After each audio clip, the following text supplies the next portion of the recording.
Oui, mon ange, c'est moi. Oui, j'y suis là. Je suis premier. Oh, c'est une salle de réunion banale, avec des chaises et une table basse. Non, je ne connais pas les trois autres. Pourquoi ils m'ont choisi moi? Bah, je ne sais pas. Parce que je suis plein d'avenir. Parce que je ne coûte pas cher. Bah, en même temps, j'ai pas encore écrit grand-chose, hein. Je ne peux pas être cher. Ils peuvent même m'avoir pour rien s'ils veulent. Non, je ne suis pas censé leur dire. Bon, je vais tout raccrocher. À ce soir, maman. Marc Forestier, mais tout le monde m'appelle Marco. Vous venez pour le feuilleton? Mathilde Pellerin. Vous travaillez ensemble? Non, on vient de se croiser dans le hall. Je m'appelle Jérôme Muriette. On attend encore quelqu'un? Alain Séguré a dit qu'on serait 4 en tout. Séguré, c'est le directeur de la chaîne. C'est le patron de la fiction. C'est ici qu'on va travailler? Pas de fontaine à eau, pas de machine à café. On a une belle vue. Oui, c'est des toits, quoi.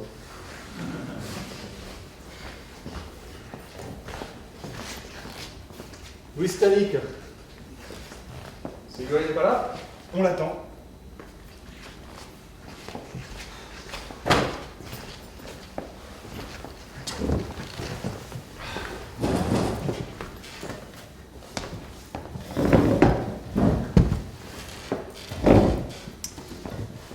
On pourrait se présenter. Certains d'entre vous ont dû entendre parler de moi. Les gorges chaudes, peine perdue, s'il n'en reste qu'un. Vous n'en avez vu aucun? Les gorges chaudes, ça me dit quelque chose. Ça se passe à la montagne, non? Non. Louis Stanik. J'ai écrit 41 films, j'en ai dialogué une trentaine d'autres. J'ai travaillé avec les plus grands metteurs en scène. Bon, vous n'y êtes pour rien. J'ai toujours eu le droit qu'au générique de fin, et encore, en tout petit caractère. Oh, c'est déjà ça. Moi, je n'ai jamais eu mon nom à un générique. Mais t'as écrit quoi pour te convoquer ici? J'ai réécrit les dialogues français d'un dessin animé japonais. Les Seigneurs de la Galaxie. Et j'ai fourni quelques sujets pour une série, Deux flics en enfer, qui n'a jamais été tournée.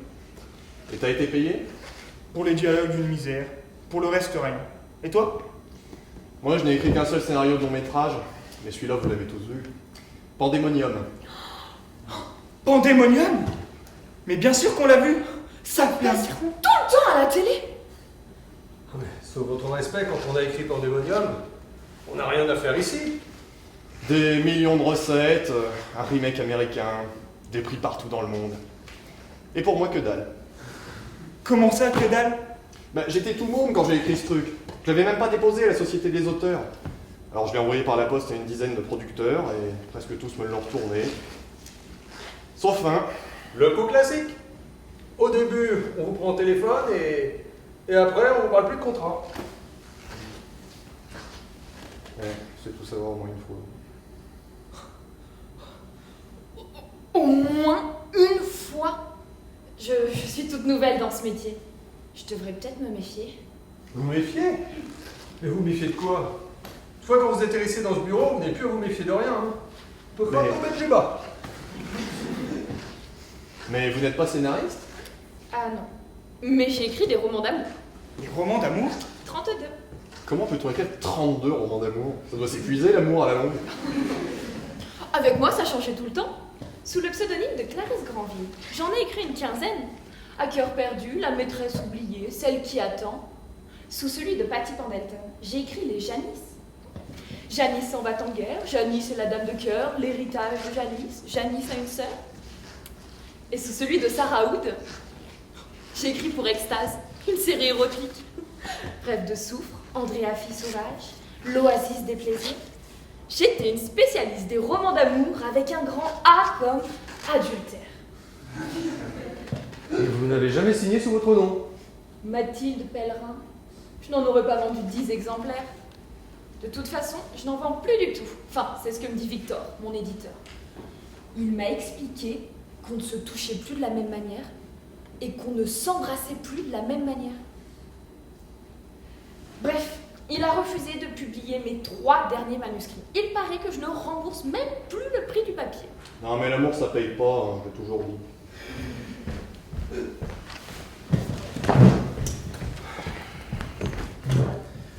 Bon, je me présente, Alain Séguret. Alors, vous savez tous pourquoi on vous a réunis ici. Ma chaîne a besoin d'un feuilleton à diffuser à 9 h du matin.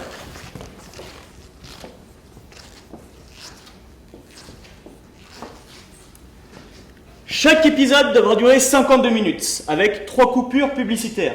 Bon, il n'y aura que des acteurs inconnus et aucune scène d'extérieur. La totalité de chaque épisode devra être tournée dans 3 décors qui restent encore à déterminer. Il n'y aura pas plus de 8 personnages pour tout le feuilleton et jamais plus de 4 par épisode. Voilà. Si vous suivez tous ces points, vous avez une totale liberté de manœuvre pour les scripts. Qu'est-ce que vous entendez par si vous suivez tous ces points, vous avez une totale liberté de manœuvre pour les scripts?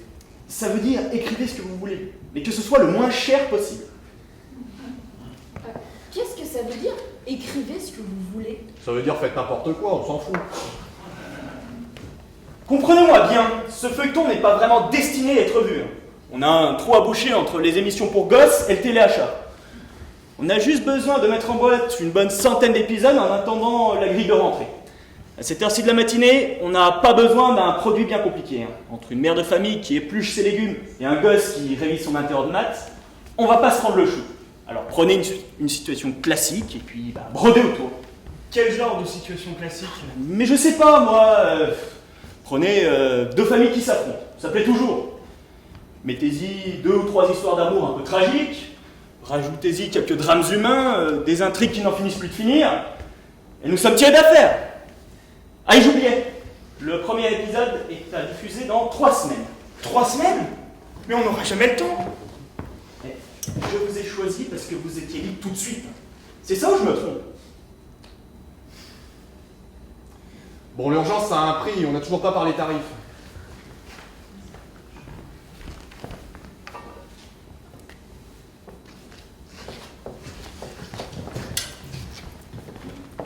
Et c'est quoi ça? C'est ce que vous toucherez par épisode. Quoi? Mais par auteur? Non, pour l'ensemble. Pour nous 4? C'est une plaisanterie. Non mais on se fout de nous là.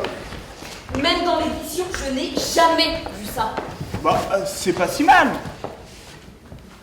Si l'un d'entre vous pense qu'il mérite mieux, qu'il s'en aille tout de suite. Il prendra la bonne décision. Alors, qui veut partir?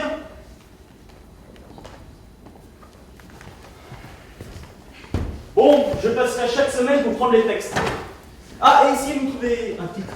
Un truc court, pas compliqué à retenir. Et compte tenu des délais, vous feriez bien de vous y mettre dès ce soir. Allez, bon courage.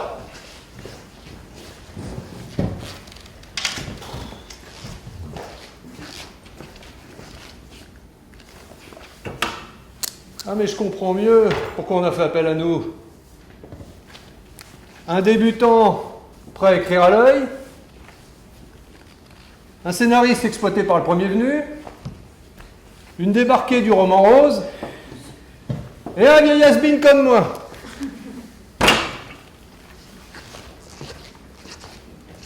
Bon, moi je veux bien vous aider à démarrer, mais juste de quoi me payer un aller simple pour Hollywood. Moi, je reste aussi. Le temps de prouver à Victor que je peux exister sans lui. Victor? Ce salaud d'éditeur qui m'a mise à la porte. Un jour, il me mangera dans la main. Mais il ne le sait pas encore. Et vous, Louis, vous restez? Oh, moi, accepter ce job, c'est ma façon à moi de faire la manche. De toute façon, je ne sais faire que ça. Quoi? Débiter des péripéties au kilomètre. Moi aussi, je reste. C'est la chance de ma vie, ce job. Mais si vous croyez pas que vous allez vous faire un nom avec ce feuilleton à 3 sous. Peut-être, mais il me permettra de vivre de mon métier. Je veux pouvoir vivre comme un scénariste, me réveiller comme un scénariste, marcher comme un scénariste. Je veux pouvoir crier que je suis scénariste. Mais ça part bien. Tu dis déjà des conneries de scénariste. Bon, lesquels d'entre vous sont prêts à commencer dès ce soir?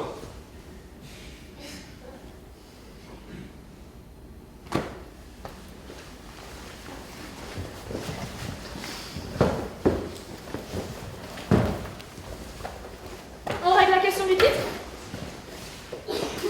Bon, il faudrait suggérer que ce feuilleton soit comme une épopée qui ne finira jamais. Rythmée et pleine de rebondissements. Imprévisible. Qu'est-ce que vous pensez de saga, tout simplement? Saga, feuilleton matinal au budget dérisoire, épisode pilote. C'est la première fois de toute ma carrière qu'on me demande de faire n'importe quoi. On ne devrait jamais dire à des raconteurs d'histoire de dire tout ce qu'ils veulent. C'est irrésistible. Surtout quand on a des vieux fonds de tiroir qui ne demandent qu'à en sortir, des scénarios dont personne n'a jamais voulu. Toutes ces intrigues que j'ai en tête et que je n'ai jamais osé écrire. Toutes ces idées extravagantes qu'on n'a jamais réussi à placer ailleurs. Toutes ces situations dont j'ai rêvé et que je vais enfin pouvoir construire.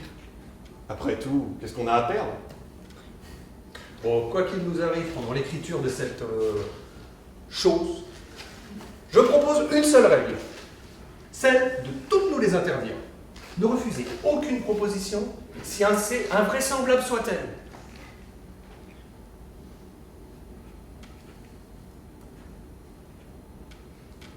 Vous entendez? Quoi? Ce silence. Ce silence d'avant le Big Bang. L'histoire va commencer et ne s'arrêtera pas. Profitez de ces derniers instants. Nous seuls connaissons ce silence. Avant que l'on ne prononce les mots, il était une fois.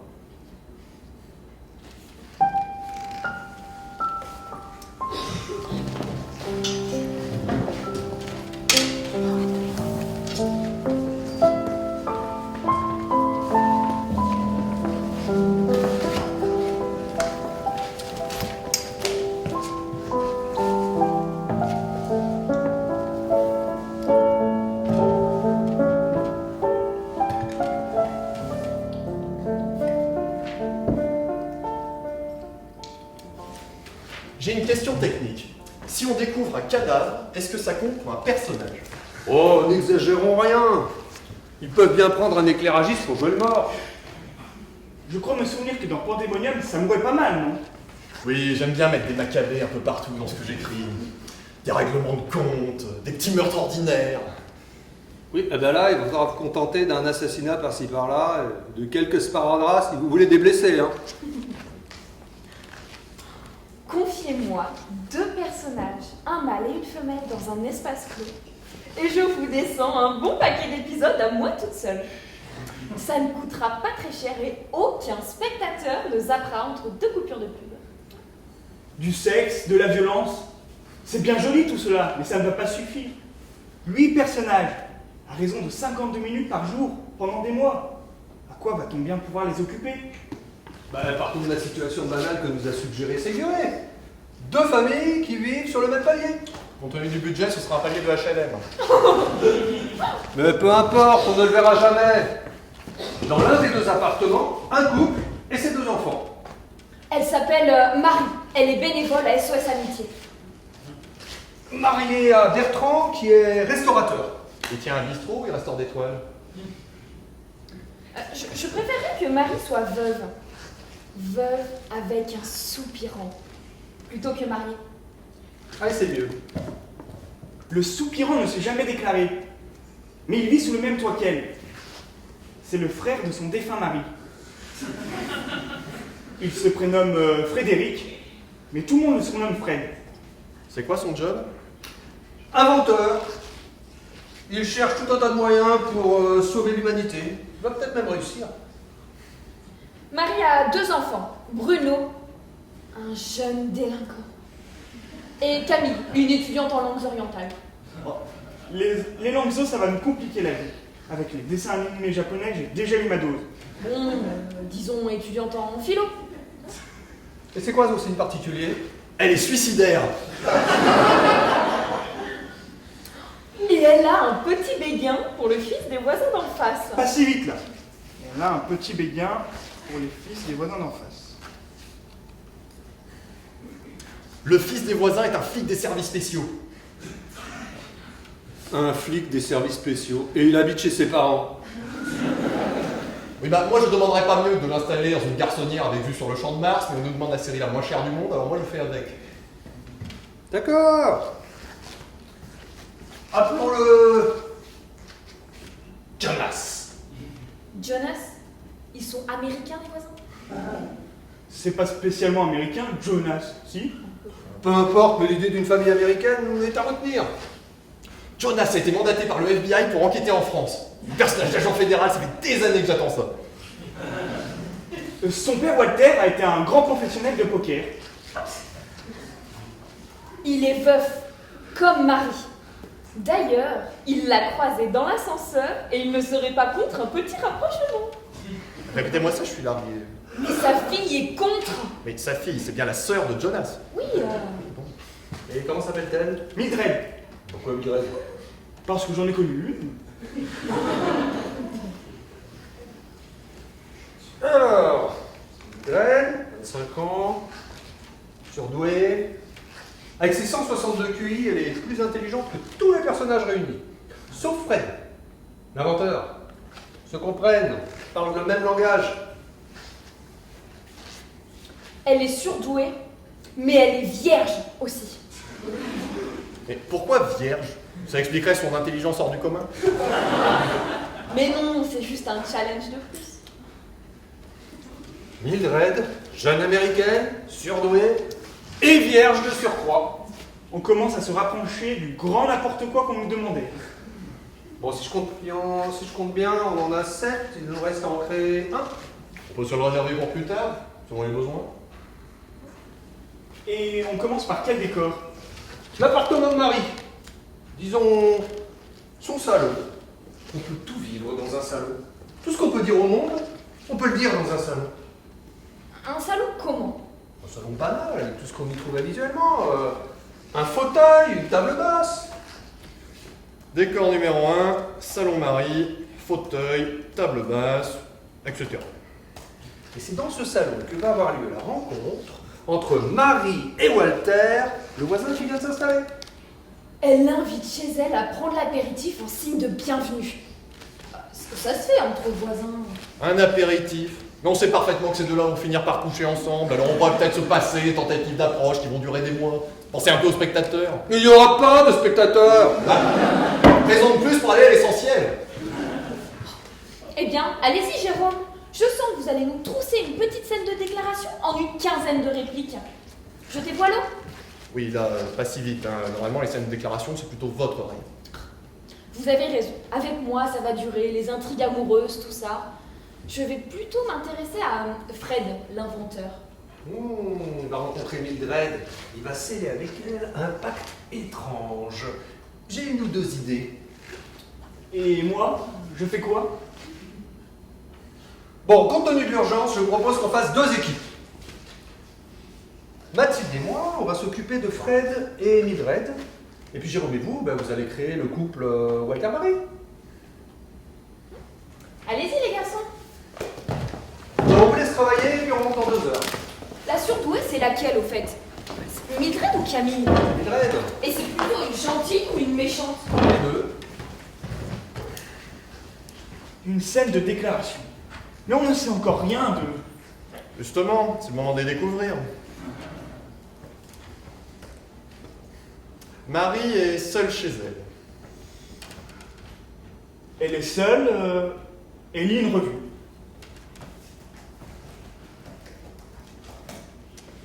La nuit tombe et elle se détend après une journée de travail. Tout à coup, on sonne à la porte. Elle se lève. C'est la première fois qu'ils se voient.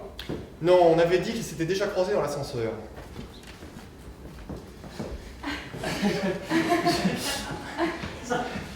Salut, je m'appelle Walter. Je suis votre nouveau voisin. On s'est croisés dans l'ascenseur, non? Bienvenue dans l'immeuble. Bon, elle le fait entrer ou quoi? Elle n'a qu'à lui sauter au cou pendant que tu y es. Bon, elle est un peu surprise.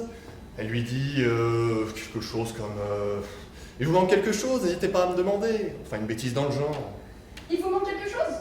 C'est souvent comme ça quand on emménage, n'hésitez pas à me demander. Ah non, je n'ai besoin de rien. Je Je venais juste pour me présenter. Là, il y a un petit quelque chose qui passe entre eux. Déjà? Oui, enfin, un petit regard à la dérobée, une poignée de main qui se prolonge, un truc, quoi.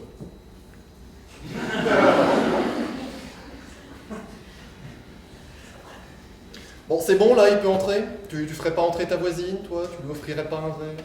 Si. Je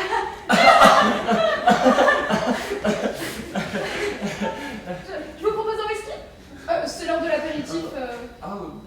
Volontiers. Vous êtes- je- euh, Oui.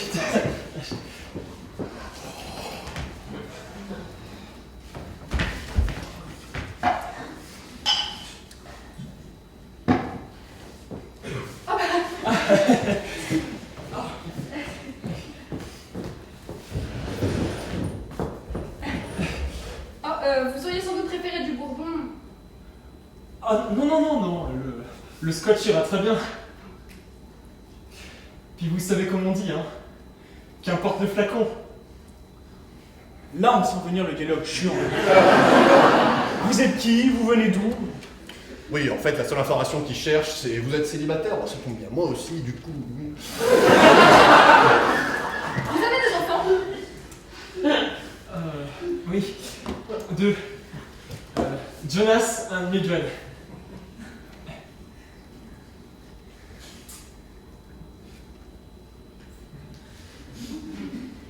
Et vous?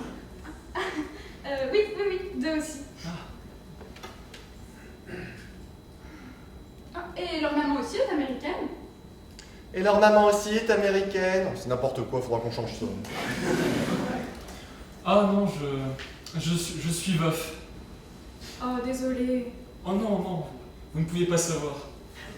Le plus drôle là-dedans, c'est que lui non plus ne sait pas. Il pense être veuf, mais sa femme vit toujours. On l'apprendra dans 10 ou 15 épisodes. Oui, bah il va se taper la voisine bien avant, c'est moi qui te le dis. J'ai perdu mon mari il y a 4 ans. Moi aussi, je la connais, cette solitude. On n'est plus deux, mais on n'est pas tout à fait seuls. On se sent comme épié d'en haut. On s'intéresse à quelqu'un d'autre et on se sent coupable. Je n'ai plus la force de me sentir coupable. Si vous saviez à quel point je vous comprends, Marie. Qu'est-ce que tu en penses? Bah c'est... Comment? C'est... Eh ben c'est à chier. C'est ce qu'on leur sert partout, dans toutes les séries et sur toutes les chaînes. Les personnages ne disent pas la moitié de ce qu'ils pensent, de ce qu'ils ressentent vraiment. On devrait créer une langue, rien que pour eux. Une langue sans chichi, sans blabla. Sans détour, une langue directe. Une langue qui fuserait comme la pensée au premier degré des émotions. Rien que des phrases toutes nues. Mais si chacun exprimait ce qu'il ressentait, ce serait la fin du monde. Mais notre saga doit parler cette langue-là. On a le droit de faire ça?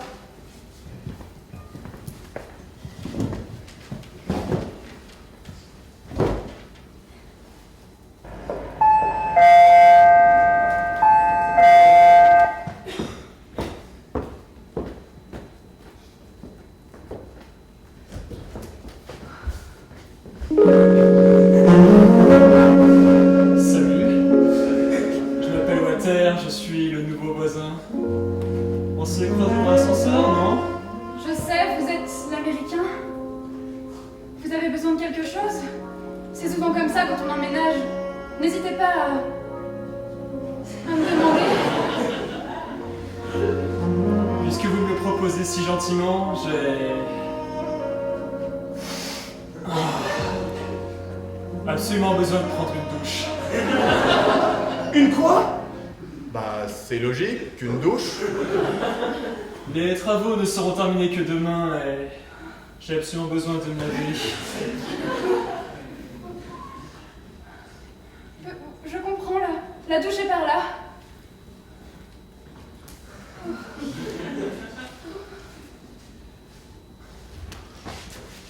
Marie se précipite sur la table basse pour y prendre son poudrier.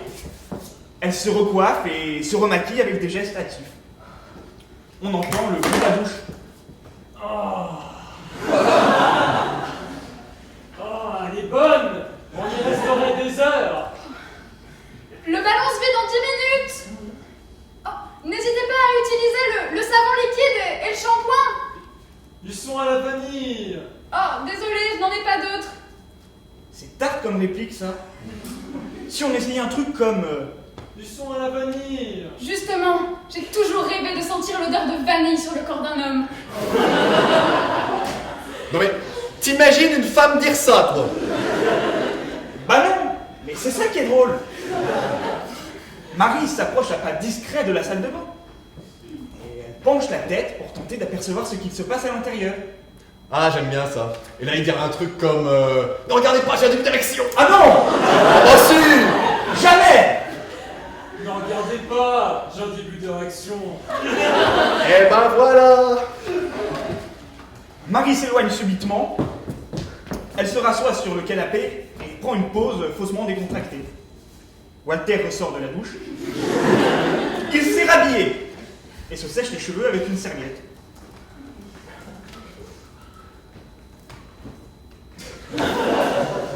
Un whisky? Un double. Je crois que je suis alcoolique, mais je ne me l'avoue pas encore.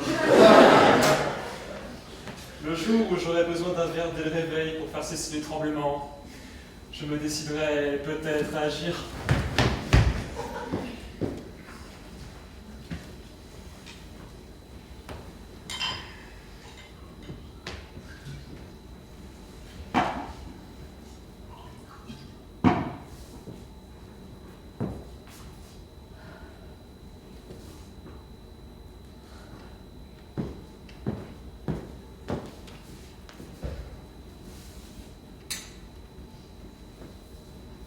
Vous êtes un très bel homme, Walter. Merci. Je crois que vous avez des enfants. Jonas and Mildred. Ils sont un peu le contraire de moi. Ça m'amuse beaucoup. Et vous? Oui, 2 aussi. Mais j'ai toujours fait passer ma vie de femme avant ma vie de mère. C'est plus fort que moi. Je me suis renseigné sur vous. Vous êtes veuve? Vous aussi, je sais. On va pas un peu vite là? Cette douche, c'était un prétexte? Oui et non. Je me suis dit que si nous devions faire l'amour pour la première fois, je préfère être propre. Allez! Mais je tiens à vous prévenir, j'aime le sexe. Pour le sexe. Si vous êtes je vous dis que je vous aime. N'en tenez pas compte.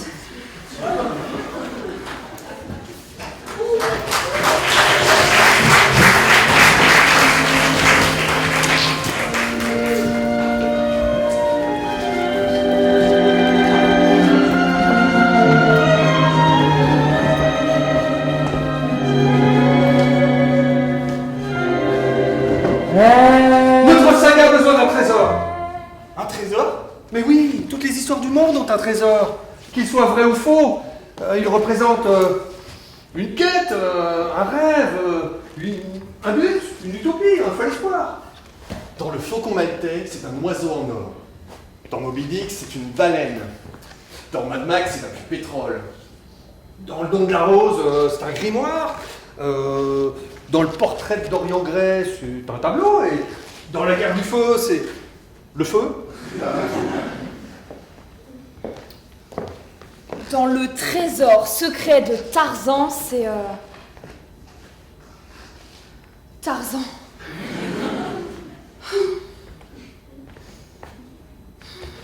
Aïe aïe aïe!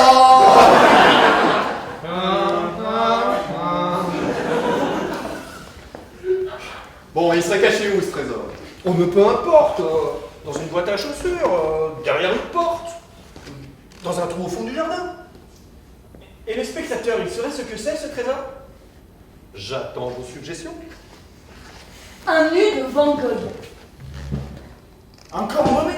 Un animal monstrueux. Un morceau de la vraie croix. Une boîte de Pandore. Une imprimerie clandestine. Un laboratoire secret? Un arsenal bourré de bazooka et de grenades qui rue en attendant la révolution. Si toutes ces années passées à écrire des situations extravagantes m'ont appris une chose, c'est que notre imagination n'est rien en comparaison de celle du spectateur. Montrez-lui une porte close et laissez-le faire le reste du travail. Il y logera ses propres fantasmes, et croyez-moi, ils sont bien plus forts que les nôtres. Il a dans la tête bien plus de tiroirs que nous ne pourrons jamais en ouvrir. C'est d'ailleurs assez amusant d'essayer d'imaginer ce qu'il va imaginer derrière ces portes mystérieuses.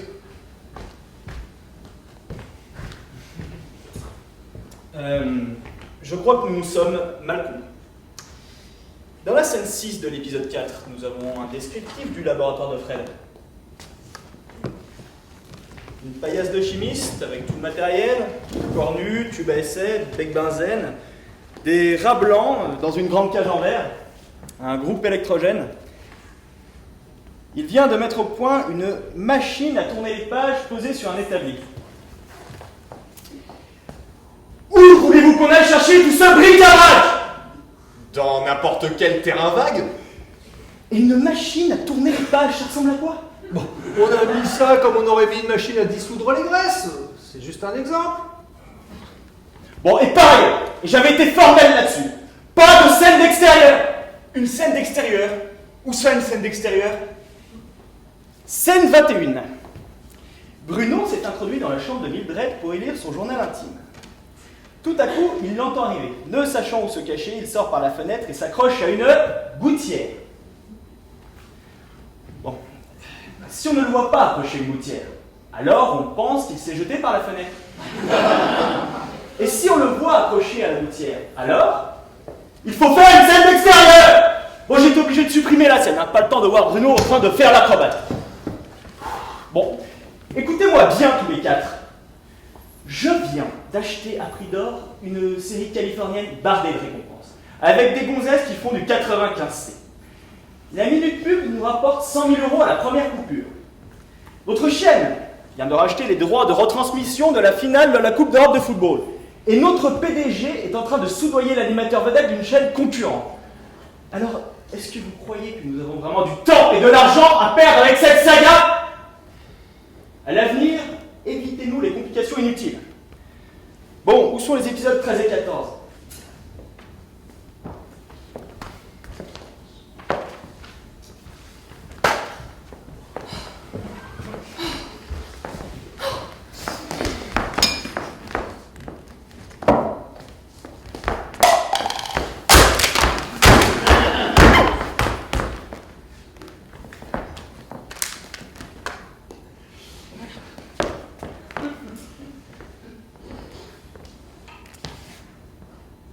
Et si on faisait la scène la plus chère du monde, rien que pour faire peur à Ségurel? La plus luxueuse. Une scène que même Hollywood ne pourrait pas s'offrir. Des décors, des figurants, budget illimité.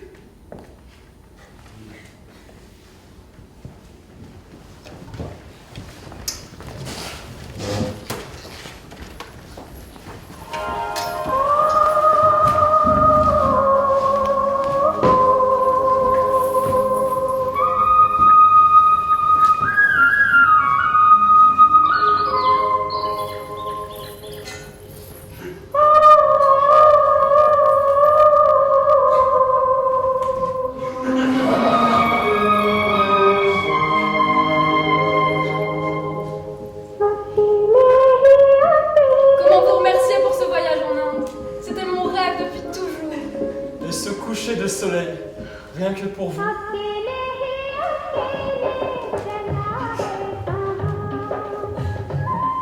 Quelle est cette magnifique bâtisse là? C'est le temple du Taj Mahal, le joyau architectural de l'Orient. Tout de grès rose et de marbre blanc et de pierres précieuses. C'est un Moghol qui l'avait fait construire, à la mémoire de la femme qu'il aimait. Et depuis, c'est ici que viennent par millions des couples du monde entier pour se déclarer l'amour éternel. Et vous croyez que ça marche? C'est ce que dit la légende.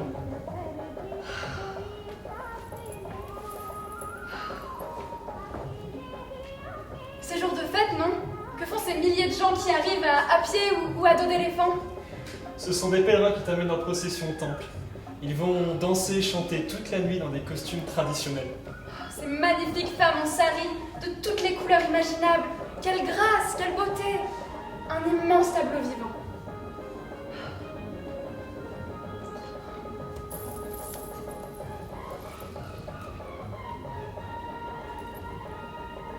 Et dans le ciel, qu'est-ce qu'on voit? Ce sont des étoiles, mais je ne pourrais pas toutes vous les nommer. Je sais ce qu'est une étoile, Walter. Je vous parle de cette chose-là, juste là. Tiens, c'est vrai.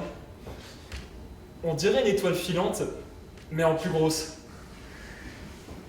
Elle grossit à mesure qu'elle s'approche de la Terre.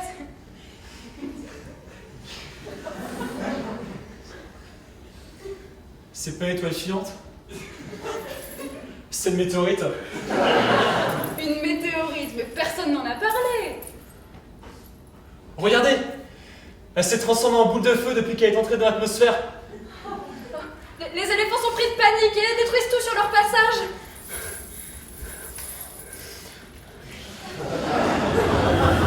Elle grossit toujours.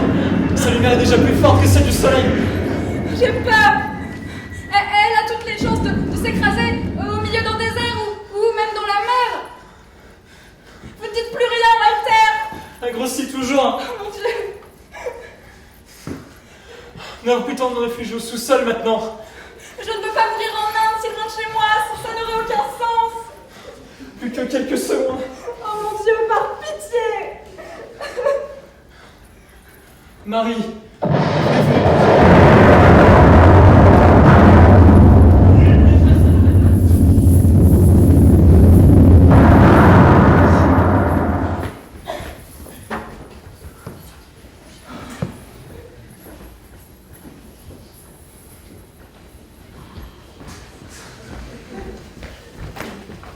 Ah, vous m'avez fait peur. Vous êtes déjà là? On peut pas en dire autant de vous, hein. Sans indiscrétion, vous commencez la journée à quelle heure tous? Je suis étonné. Je pensais être le dernier. Je suis en retard à cause de ma mère. Elle a enfin compris que j'étais scénariste. Je comprends pas. Ah, je viens de passer 1 heure au téléphone avec elle. Et vous savez ce qu'elle voulait? Elle était en retard au boulot et elle avait besoin d'une excuse valable. Comment ça, une excuse? Ah, elle m'a dit, je suis encore en retard, je ne sais plus quoi inventer, il ne me croit plus. Trouve-moi une excuse, un truc qui tienne la route. Pour toi, c'est rien, c'est ton métier. Je lui ai répondu, c'est mon métier de mentir. Elle m'a dit, non, de raconter des histoires. T'es payé pour ça, non? Une femme qui, depuis que je suis tout petit, m'a toujours appris à dire la vérité. Et total, c'est moi qui ai fini par être en retard.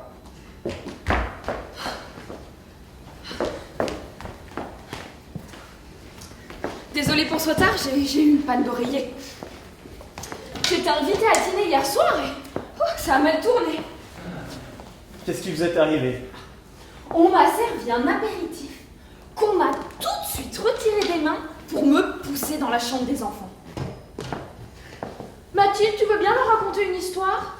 Et les enfants ont répondu, une histoire, une histoire. J'ai demandé aux parents, pourquoi moi? Et on m'a répondu, c'est ton métier. Nous, on n'a pas d'imagination. Les petits salauds ont mis 2 bonnes heures avant de s'endormir. Désolé d'être en retard. J'étais avec Tristan, mon petit frère. Un dialogue de dernière minute lui bricolé. Il est acteur. Ah, pas du tout. Mais vous n'imaginez pas la timidité de ce gosse. Toute prise de parole l'angoisse. Alors du coup, il veut que je lui écrive ses dialogues. Ses dialogues dans la vie de tous les jours. Que ce soit pour un entretien d'embauche ou un rendez-vous galant. Vous parlez d'un exercice. Il faut que j'anticipe sur les réponses des autres, que je place des choses drôles et que tout ça paraisse naturel. Et ça marche. Bah, il est toujours au chômage. Mais il vient de se trouver une fiancée.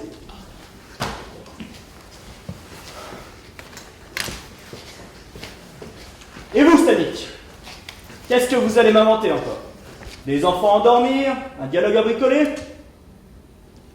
Je regardais la télé. Pardon? J'ai regardé un épisode de Saga. Oh, le premier depuis des mois. Ah ben franchement, c'était plutôt pas mal. Hein. Ah non mais si, blague à part. Hein. Surtout, la scène où Marie et Walter se donnent rendez-vous dans leurs rêves. Quand ils se rencontrent la nuit dans une grande salle blanche qui symbolise leur espace mental. Oh, j'ai bien aimé le décor. Hein. Et même sur ma petite télé pourrie, hein, ça rendait plutôt bien. Hein. Leur espace mental. Hein. Personne n'a rien compris à ce truc-là. Même pas les acteurs. Ils se sont plaints.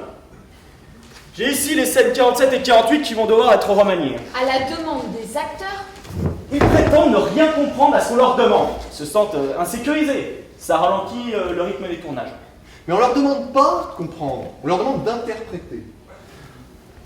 L'acteur qui joue Walter veut donner une nouvelle orientation à son personnage. Il veut se le réapproprier, comme il dit. Réécrire des dialogues, proposer des situations. Se le réapproprier, rien que ça. Il y a encore quelques mois, ce type faisait une publicité pour des yaourts. On voyait sa belle tête de ravi là, en gros plan, la cuillère en l'air, en train de dire « Le yaourt lactin, je ne vous dis que ça ». et aujourd'hui, il incarne l'âge d'or d'une vie. L'homme en personne, séducteur obscur, aventurier du temps qui passe. Un héros, quoi. Bon, et ce n'est pas tout. L'actrice qui joue Camille ne veut pas de la scène où elle anime Jonas sur le palier. Parce que ça la dégoûte d'avoir lui faire le bouche à bouche. Mais j'adorais cette scène. Elle n'existera peut-être jamais à cause de cette petite bécasse qui fait sa mijaurée. Bon. L'actrice qui joue Marie quitte la scène. Elle est malade. Il va falloir la remplacer.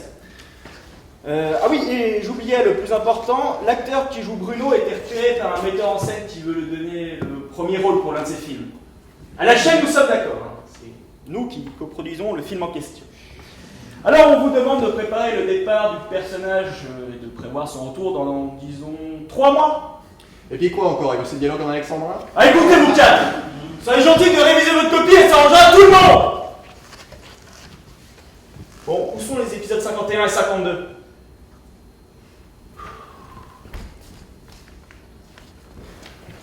Vous n'êtes pas seul dans cette histoire. Hein. Pensez un peu aux acteurs. Qu'est-ce qu'on ferait sans eux? Au XVIIIe siècle, on enterrait les acteurs dans la fosse commune et on recevait les auteurs à la cour. Aujourd'hui, les acteurs, ils sont présidents des États-Unis et puis nous, on a le droit au générique de fin, et encore en tout petit caractère. Les scénaristes, ça fabrique du rêve, mais ça ne fait rêver personne. Il faudra vous y faire, mon petit Marco. Hein. Nous serons toujours que des travailleurs de l'ombre. Bon, le petit Bruno, il faut combien? 3 mois.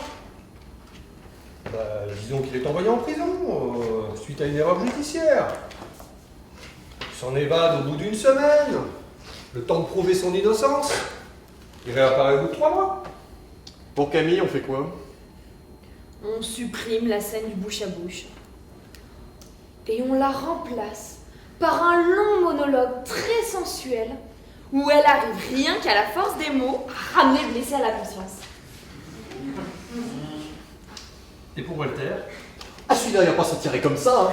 Accident de voiture parce qu'il a pris le volant ivre-mort et dans le coma jusqu'à nouvel ordre. On va voir comment elle se le réapproprier son rôle avec des perfusions partout, là. Il serait temps qu'il comprenne que sa vie ne tient qu'à un fil qu'on peut couper d'un instant à l'autre. Et si on leur donnait une bonne leçon à tous ces acteurs, rien que pour marquer le coup, hein, ils verront ce que c'est que d'être travailleurs de l'ombre.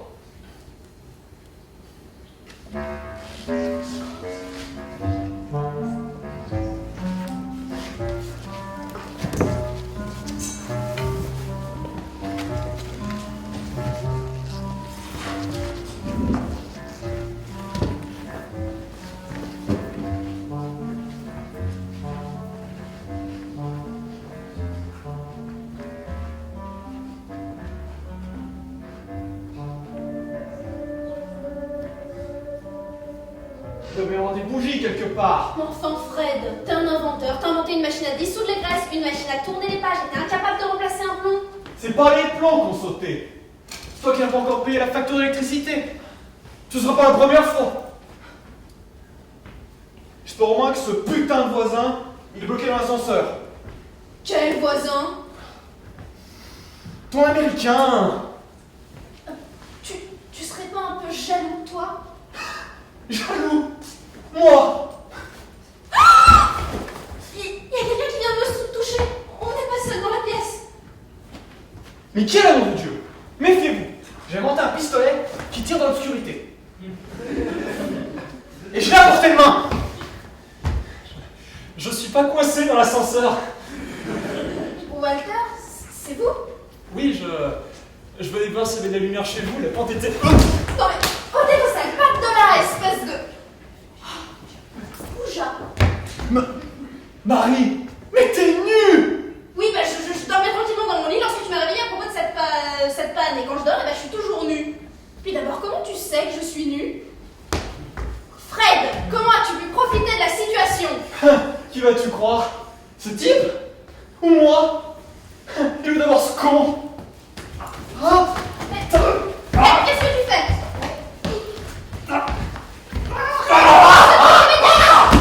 Ah, je vais le buter, ce con! Opération domicile! Obscurité totale! Je serai acquitté!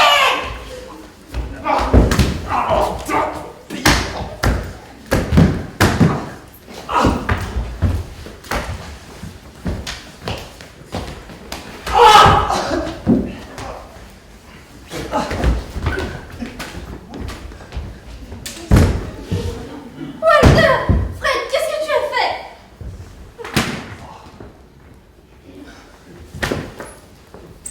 Danny, ça va? Jonas!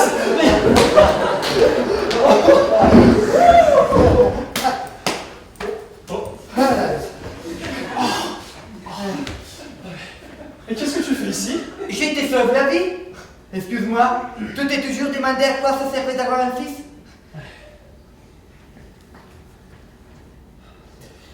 Oh. Ne craignez rien. Oh. Il en sera quitte pour un bon mal de crâne. Mais je parlerai à mes chefs de ces super flingues. Vous allez peut-être devenir riche.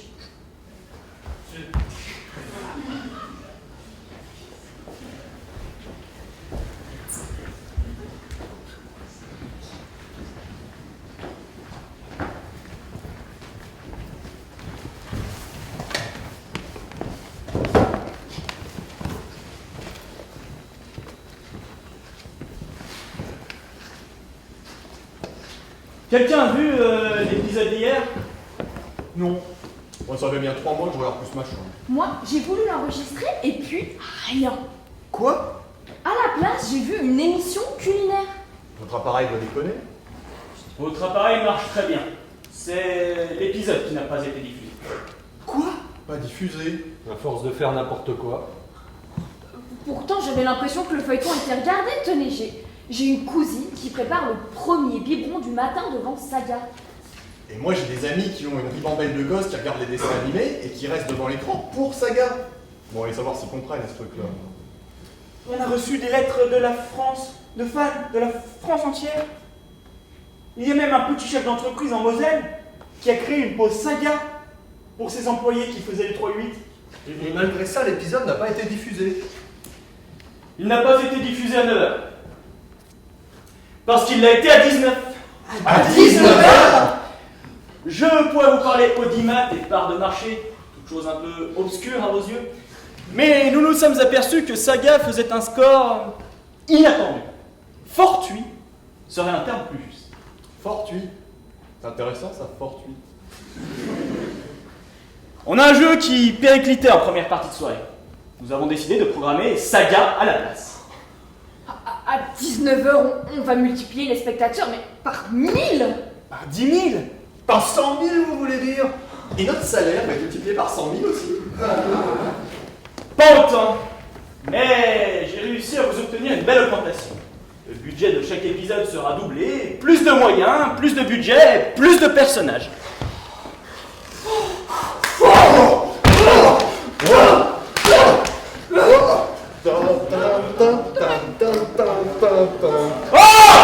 On se calme! Qui dit plus de l'image dit plus d'enjeux.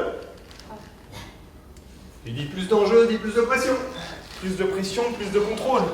Moins de déconnade. Moins de fantaisie, moins d'extravagance. Moins de tout. J'imagine que l'ère du faites n'importe quoi est terminée, que commence celle du surtout ne faites pas n'importe quoi. Comprenez-moi, je ne suis pas le seul à décider. J'ai toute une hiérarchie, moi, sur le dos. Alors, si je devais résumer les nouvelles directives, je dirais que vous êtes chargé d'élaborer un produit fédérateur. Voilà. Il faut fédérer. Ça veut dire quoi, fédérer? Personne ne comprend rien à vos intrigues. À la chaîne, tout le monde les trouve soit extravagantes, soit obscures, soit subversives, soit scabreuses. Ça sera tout? Obscur, nous. Mais c'est vous qui comprenez rien à nos dialogues. La dernière fois, vous avez appelé pour savoir ce que voulait dire la phrase « J'ai croisé Walter dans la rue, il faisait des gestes désordonnés des bras comme s'il clouait des cercueils fantaisie. » C'était pourtant clair. Puis, j'aimerais savoir ce que vous entendez par scabreux.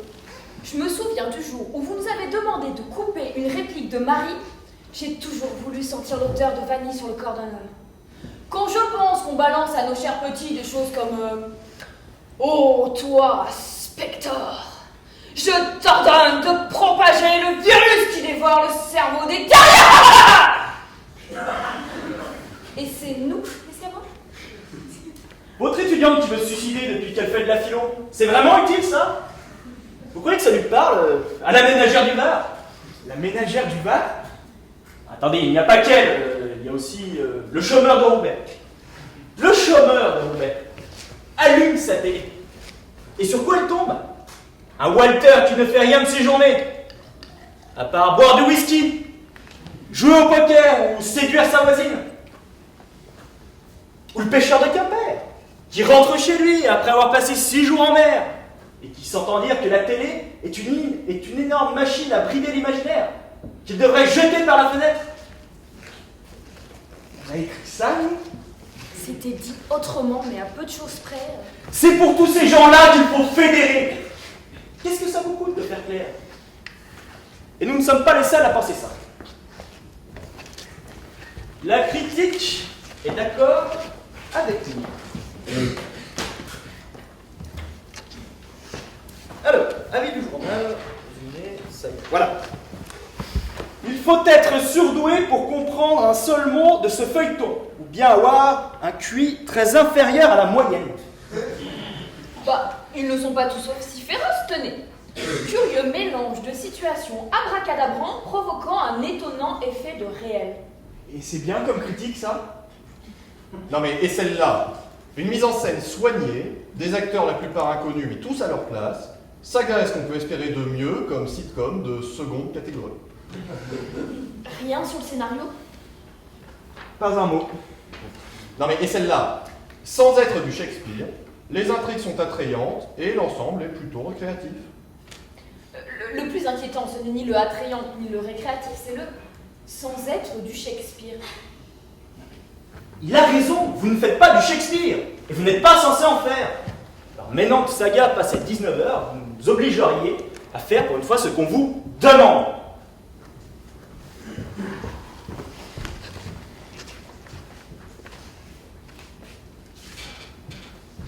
Où sont les épisodes 51 et 52?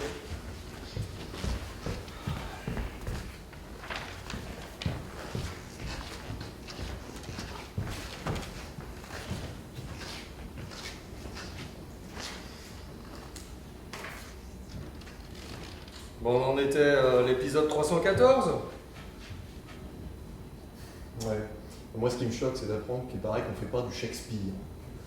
Vous vous rendez compte qu'on aurait pu faire du Shakespeare, comme ça, par hasard, sans s'en rendre compte? Imaginez le grand William, lui-même, le poète qui fait pleurer les poètes et taire les philosophes. Celui qui a su faire tenir l'univers en quelques vers. William Shakespeare, lui-même, pourrait nous donner un coup de main. On lui proposerait une tasse de thé? Et il nous dirait, si je peux vous aider, n'hésitez pas. Et nous, on lui dirait, William, faites n'importe quoi, on prend. Vous vous rappelez dans Richard III, ce moment où ce salaud de Richard tente de séduire Lady Anne juste après avoir tué son mari pour prendre sa place? Le pire, c'est qu'il y parvient. On se demande s'il l'aime vraiment ou s'il essaye de faire une sorte de performance machiavélique. Moi, j'adore.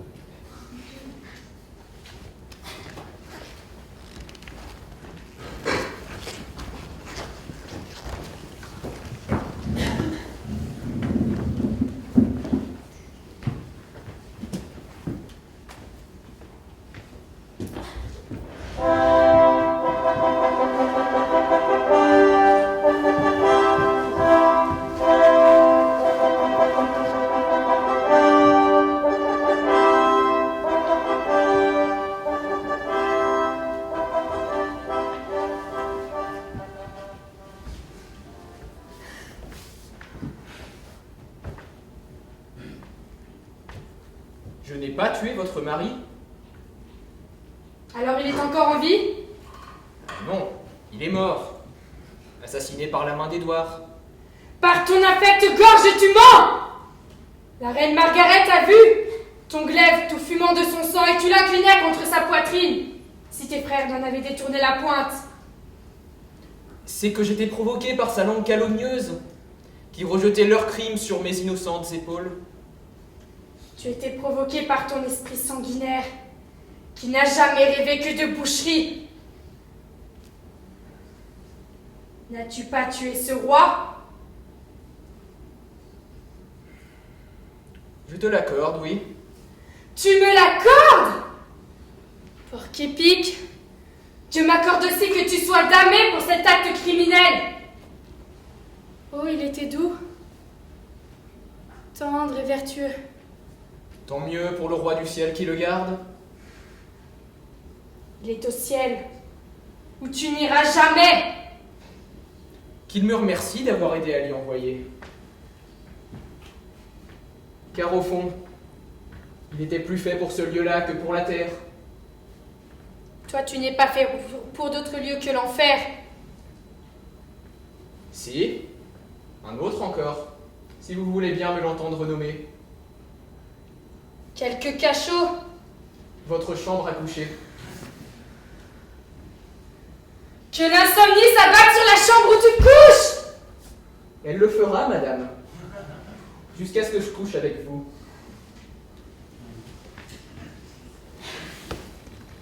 Faut quand même avouer que c'était un bon dialoguiste.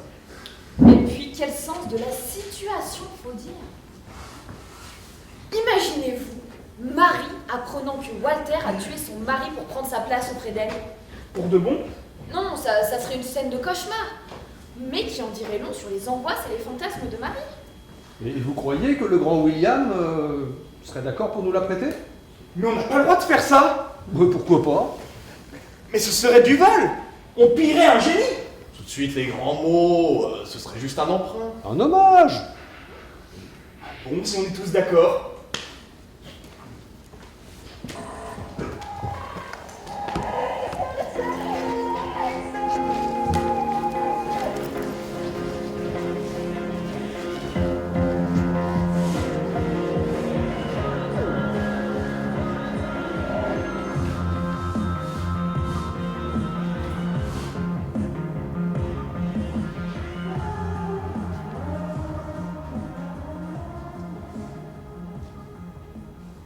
C'est pas moi qui ai tué votre mari. Alors vous allez peut-être me dire qu'il est vivant? Non. Non, il est mort. Et je sais qui a fait le coup. Mais vous mentez. Camille vous a vu le revolver encore fumant à la main. Et ensuite vous l'avez retourné contre elle. Elle m'accusait du crime. Mais vous êtes monstrueux. Avouez que vous l'avez tué. Bon, ok. C'est moi. Et vous me dites ça comme ça? Vous m'avez privé de l'homme que j'aimais! Un être exceptionnel! Doux! Et fidèle!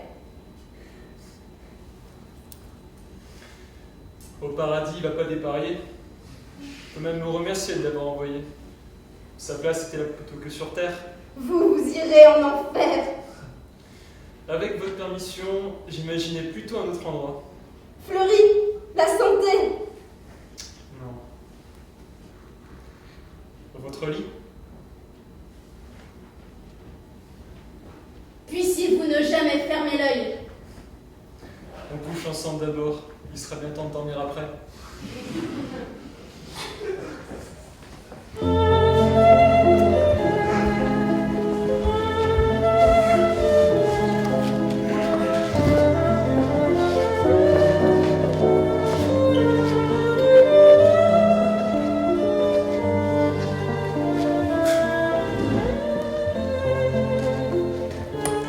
Il faudrait qu'un tueur sévisse dans leur quartier. Un tueur en série? Non, juste un type qui rôde. Il n'est peut-être qu'une rumeur. Il serait le révélateur des angoisses de chacun des personnages. Et s'il s'agissait du fiancé de Mildred? Rassurez-moi, elle est toujours vierge. Toujours. On se demande même si ce prétendu fiancé n'est pas une pure invention pour rassurer sa famille. Mais le gars existe bel et bien. Fred est le seul à l'avoir vu pour le moment. Il a inventé un dispositif pour espionner l'appartement des voisins. Depuis que Marie est amoureuse de Walter et il veut connaître les moindres faits et gestes de son rival. Si je me souviens bien, le fiancé, c'est ce type qui a écrit un bouquin dans une langue connue de lui seul et que Camille essaie de décrypter? Sur la question du n'importe quoi, on est irréprochable. Bon, si je résume. Nous avons une jeune vieille, surdouée, découturée de cicatrices pour une raison obscure, poursuivie par les assiduités d'un inconnu, qui pourrait être un assassin. Ce qui serait le comble, puisque le frère de la jeune vierge en question a été mandaté par le FBI pour enquêter sur l'assassin. Leur père, alcoolique et joueur de poker, essaye de séduire sa voisine de palier, elle-même poursuivie par les assiduités de son beau-frère, qui tente d'inventer une machine à effacer la culpabilité. Je vous passe toutes les intrigues secondaires. Mais combien nous a-t-il fallu d'épisodes pour en arriver là? 227. Il y a bien un moyen de trouver une suite à cet imbroglio. Je vais prononcer un mot que nous n'aimons pas entendre. Nous sommes bloqués. C'est comme le mot dépressif quand on est dépressif.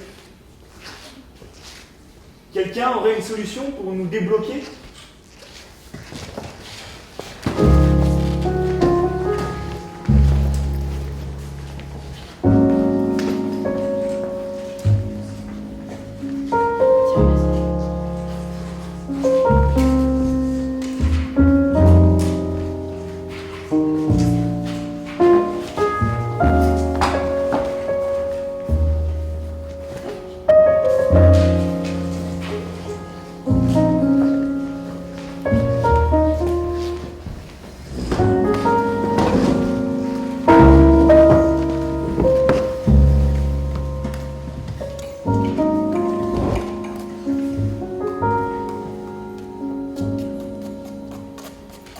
Je vous propose un truc, vous me dites si ça tient le coup. Jonas a recueilli le fils d'une prostituée que le FBI avait utilisé pour surveiller le QG d'un gros bonnet de la drogue. L'opération tourne mal, le gosse est orphelin, Jonas se sent responsable. Bah, je suis pas contre l'arrivée de cet enfant dans la série, mais lequel d'entre nous va s'en occuper? Moi, sûrement pas. Je ne sais pas y faire avec les mots. Je peux m'identifier à un personnage de tueur, ou de tyran, ou même de femme, chef. Mais à celui d'un père de famille, j'en suis incapable. Vous n'en voulez pas? Si. D'ailleurs, Charlotte aimerait bien qu'on les fasse en ce moment. Mais pour les faire, il faut se voir de temps en temps. Depuis que Saga est entrée dans ma vie, elle en est presque jalouse. Mais dis-lui que ça ne durera pas, que c'est qu'une période. Elle ne peut quand même pas vous en vouloir d'être moins attentif à elle en ce moment. Ne ratez pas cette chance, Marc. Pour moi, c'était mon rêve d'avoir des gosses. Mais Victor en avait déjà avec moi. Victor, je croyais que c'est votre éditeur. C'était surtout l'homme de ma vie. Sa maison d'édition. Il l'a fondée grâce à mes premiers manuscrits. Je n'ai demandé aucun avaloir, j'étais tellement amoureuse. On avait parlé mariage, enfant. Aujourd'hui, il est l'heureux papa de 2 petits trésors qu'il a fait à une riche héritière de 20 ans de moins que moi. Décidément, c'est un gars bien, ce Victor. Il fait honneur à la jante masculine. Aujourd'hui, je ne lui en veux plus. À la longue, je me suis consolée en donnant à mes héroïnes des enfants magnifiques. À raison d'un ou deux par roman, ça commence à faire une sacrée famille. Moi, j'ai pas eu d'enfant, mais j'ai eu Tristan, mon petit frère. Et croyez-moi, c'est pire que d'avoir eu un môme. Il était tout le temps malade quand on était petit. Alors ma mère voulait que je reste avec lui et que je lui raconte des histoires. Il en voulait toujours plus, avec toujours plus de personnages et de rebondissements. C'est comme ça que je suis devenu scénariste. Moi, je suis passé de mauvais fils à mauvais père. Mon père était un haut fonctionnaire. Mes frères et sœurs ont tous fait les grandes écoles. Alors quand à 25 ans, j'ai écrit Bacchanal au pensionnat, vous pensez bien qu'il s'en est pas vanté dans les dîners mondains. C'est pas avec cette saga que ça va s'arranger. Ouais, mais aujourd'hui, j'ai un fils de 30 ans. Ah bah lui aussi, il a honte de ce que je fais. Hein. Eh bien, ses copains au lycée lui demandaient mais à part le frisson de la mort 1 et 2, il a écrit quoi ton père? Ce petit orphelin-là, qui va s'en occuper?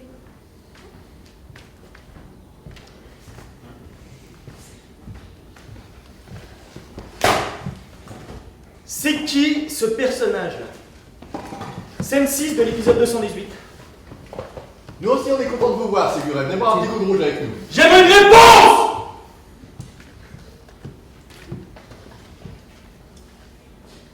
Apparaît alors un vieillard avec une longue barbe blanche. Son regard profond inspire une sorte de crainte mêlée de joie. Mais c'est qui? Il se penche sur le corps de Bruno, et tout à coup, un miracle se produit. Bruno retrouve un souffle de vie et revient d'entre les morts. C'est Dieu? Oui, c'est vrai, c'est Dieu, mais qu'est-ce qu'il fait dans notre saga? Je pourrais savoir lequel d'entre vous a eu cette brillante idée? Oh bah moi j'ai pas le temps, hein. J'ai déjà trop à faire avec les révélations sur les origines indiennes de Walter. Hein. Moi, je tourne en rond avec le piège que tend Jonas à son copain le plus cripou. Et moi, je m'embrouille avec tout ce truc sur Mildred qui déclenche des forces telluriques avec son mental surpuissant. Non, mais me regardez pas comme ça, je suis pour rien. Par contre, je me souviens très bien de la scène en question. C'est celle où Bruno prend 12 balles dans la peau. Ou tu lui as mis 12 balles dans la peau. Oui, où je lui ai mis 12 balles dans la peau. Oui. Et ensuite, je faisais intervenir le SAMU et ce chirurgien génial que Mathilde a fait tomber amoureux de Mildred 4 épisodes plus tard. Mais vous vous foutez de moi, hein! Dans ce que vous m'avez livré, il n'y a ni SAMU, ni chirurgien génial. Bruno est ressuscité! C'est écrit noir sur blanc! Dieu ne s'est quand même pas invité tout seul dans le feuilleton. Hein. Bon, très bien. Vous avez décidé de vous foutre de moi? Eh bien, je m'en vais. Mais n'oubliez pas que vous n'étiez rien le premier jour où vous êtes entré dans ce bureau. C'est moi qui vous ai donné votre chance, votre dernière chance. Maintenant qu'on est entre nous. Où sont les épisodes?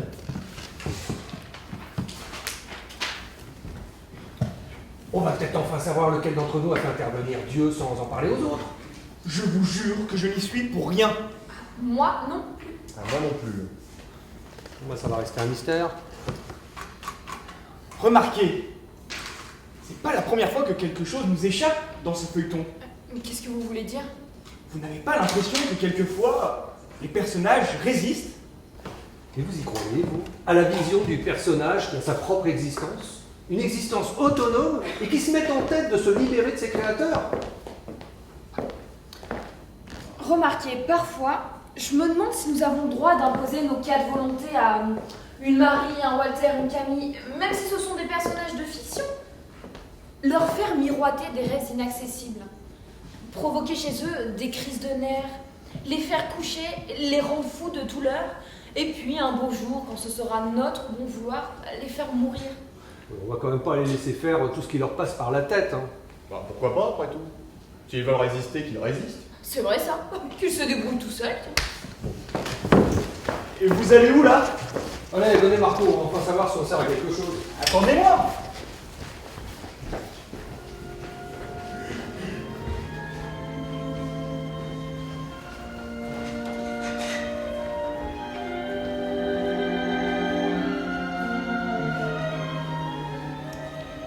Il va bien falloir qu'on leur annonce notre mariage.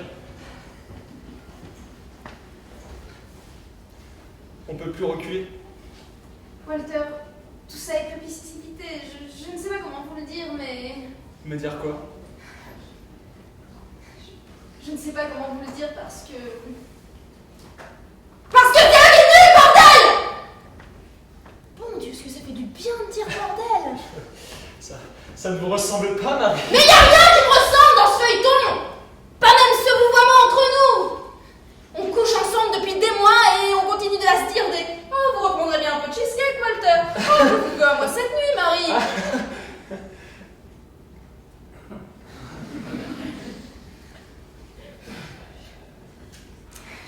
Je suis fatiguée de toutes ces simagrées, là. Je comprends plus rien à notre histoire. Non mais, au début je t'aimais bien, hein, le joueur de poker alcoolique, le Taj Mahal, tout ça. Et puis ben j'ai fini par m'avouer une vérité que j'avais toujours refusée.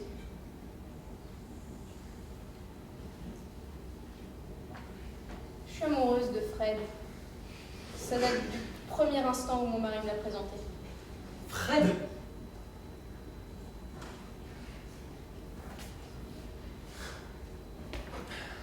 J'ai compris. Il a inventé une machine à faire tomber amoureux, c'est ça? Vous avez été son premier cobaye? Les scénaristes ont tout fait pour que ça colle entre toi et moi, mais ça se commande pas, ça se décide pas, et surtout, ça s'écrit pas. Ils m'imaginent beaucoup plus réaliste que je ne le suis. Ils pensent que j'ai enfin réconcilié la femme et la mère en moi, mais c'est faux. Bordel de bordel. Ma douce Marie, mon ange! Je suis pas la douce Marie, celle qui comprend toujours tout et qui est tout le temps disponible aux autres. C'est peut-être comme ça qu'ils m'ont écrit, mais j'ai plus rien à voir avec la Marie du début. Mais on était censés finir ensemble dans cette histoire, non?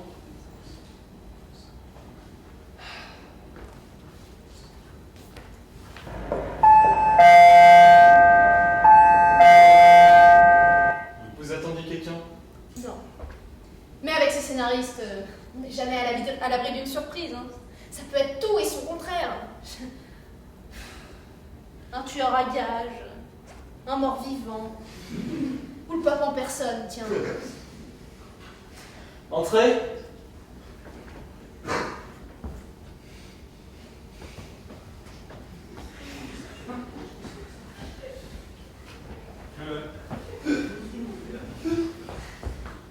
Elle est partie.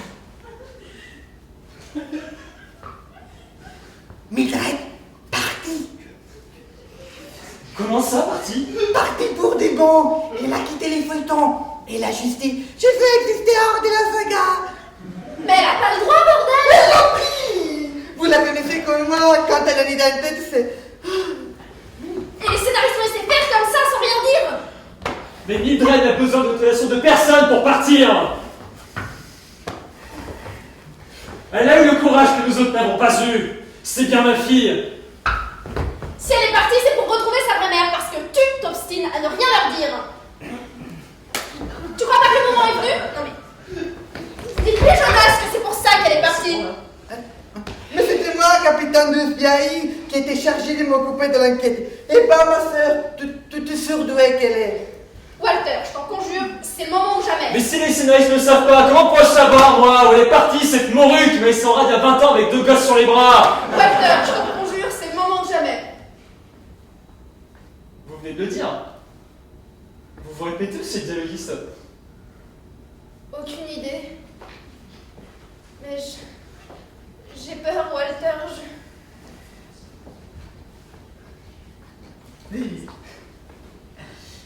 Au fait, est-ce que l'un de vous deux sait si je suis le père de l'enfant qui porte Camille? Pourquoi vous demandez ça, là, maintenant? Je sais pas. J'ai cru que c'était dans les textes. Je crois que j'ai besoin d'un verre.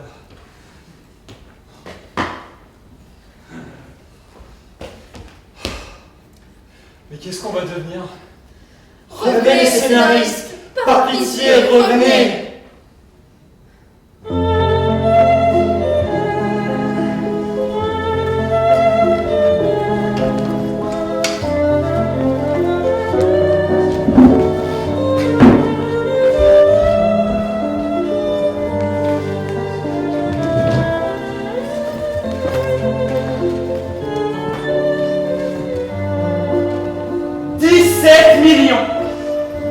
Combien? 17 millions! Putain, 17 millions? Je n'arrive pas à me représenter 17 millions d'êtres humains. Imaginez un désert à perte de vue, peuplé d'une foule qui a les yeux levés au ciel. Un grand ours qu'il regarde. C'est Saga. L'audimat n'a cessé de grimper hier soir depuis que le feuilleton a été placé en prime time. Et hier soir, à 21h, ils étaient 17 millions d'individus. Il n'y avait plus qu'une seule et unique chaîne, comme à la création de la télévision, la nôtre. Et l'épisode d'hier soir a aussi été vu par des gens qui n'ont pas de poste et qui sont allés dans les cafés. Et ceux qui n'avaient pas de quoi se payer un café se sont retrouvés par petits groupes dans la rue devant les magasins de télévision. 17 millions. c'est plus qu'une allocution du président de la République. C'est plus qu'une finale de la Coupe du Monde. C'est plus qu'une bénédiction du pape. Le feuilleton est devenu un enjeu majeur. Les dirigeants de la chaîne en font une affaire personnelle. Et il n'y a pas que. On ne fédère pas 17 millions d'individus sans déclencher des réactions qui viennent de très haut. Parce qu'hier soir, à 21h, il y avait aussi les grands de ce monde, les puissants, ceux qui nous dirigent, et dont le rêve serait de fédérer 17 millions d'individus. Ils ont tapé la chaîne pour nous demander qui vous étiez et ce que vous aviez l'intention d'écrire par la suite. Qu'est-ce que ça peut bien leur faire? Ils sont allés plus loin que ça, et ils ont suggéré quelques idées. Suggérer. Suggérer quoi? Ils n'apprécient pas qu'un alcoolique soit heureux, qu'une surdouée ait des idéaux anarchistes, qu'une étudiante soit dépressive, qu'un flic ait ses moments de doute, qu'un inventeur refuse de travailler pour son pays, et j'en passe. Plus personne ne fait confiance aux politiques. Plus personne ne les écoute. Le débat politique ne fait aucun audimat, et je suis bien placé pour le savoir. Aujourd'hui, si on veut faire passer les idéologies, on ne peut plus passer que par la fiction. Les Américains l'ont compris depuis longtemps. Vous êtes en train de nous dire qu'ils voudraient se servir de saga comme d'un outil de propagande? Disons qu'ils aimeraient à ce que l'on procède à quelques ajustements. Et le premier qui dit le mot censure aura affaire à moi. Pour nous résumer, désormais, chaque épisode devra passer en comité de lecture avant d'être tourné. En comité de lecture? Nous? Et parfaitement. On ne peut plus vous laisser la responsabilité de saga. Nous sommes en train de mettre au point un cahier des charges qui définira le cadre et les limites à ne pas dépasser. Que vous vous foutiez des consignes depuis le début, passe encore. Mais que vous ne soyez jamais à l'écoute du public est inacceptable. La vie réelle dans tout ça. Elle est où, la vie réelle? Mais la vie réelle, qu'est-ce que vous appelez la vie réelle? Vous vous rendez compte que les vrais gens, dans la vraie vie, ne parlent pas comme dans Saga. Ils ne réagissent pas comme dans Saga. Parce que tout ce qui arrive au personnage de Saga n'arriverait jamais au commun des mortels. Il n'y a pas un atome de crédibilité dans ce que vous écrivez. Jamais rien. On comprendra bien qu'au 306e épisode, on est en droit de s'interroger.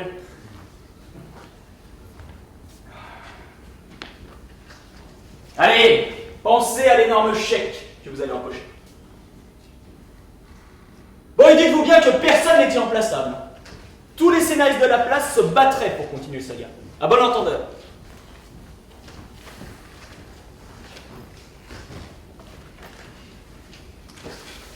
On en était où?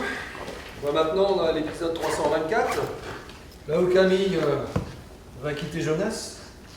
Pile au moment où il s'aperçoit que son père lui a raconté des histoires sur la prétendue maladie de sa mère.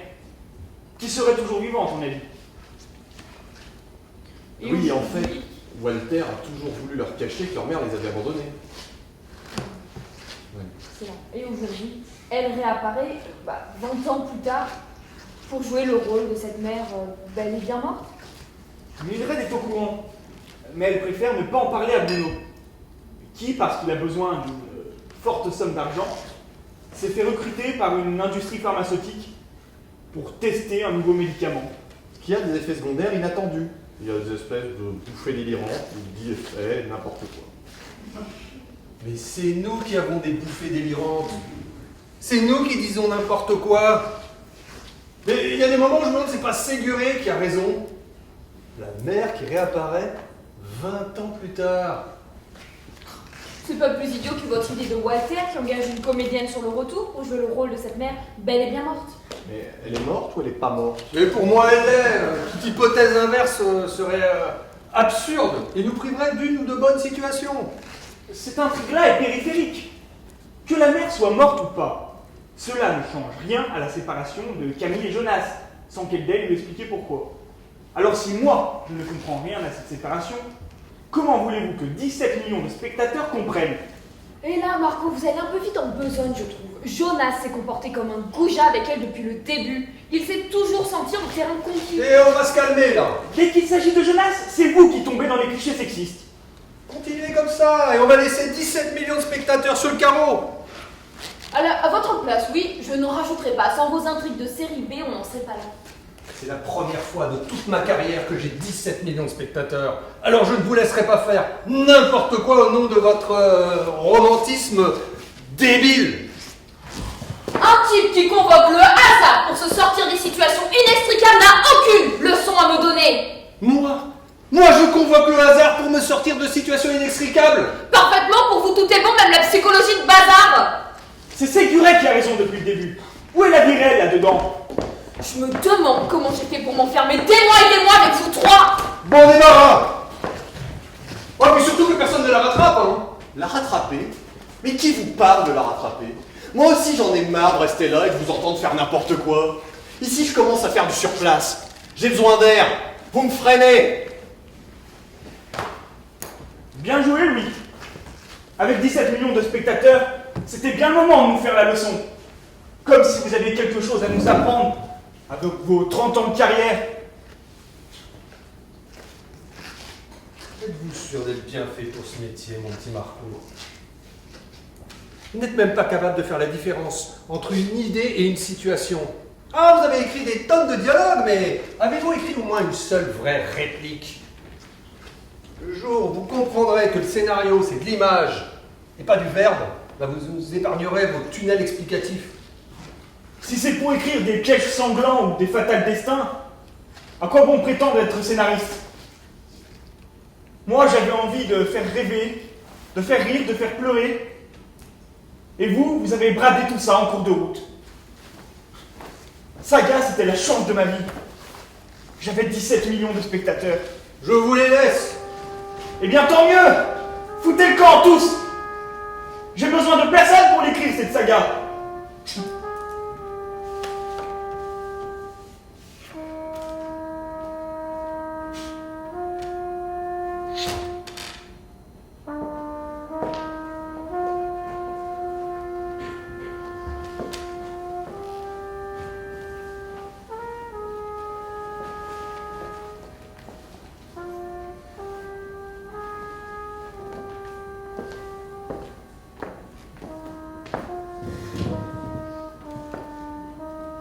En fin de compte, on sera pas trop de deux.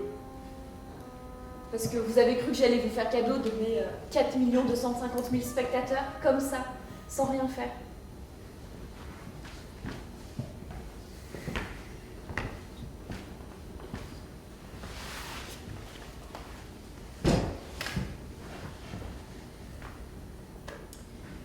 On n'est plus écouté que le président de la République et on n'a toujours pas de machine à café. Allez, viens t'asseoir.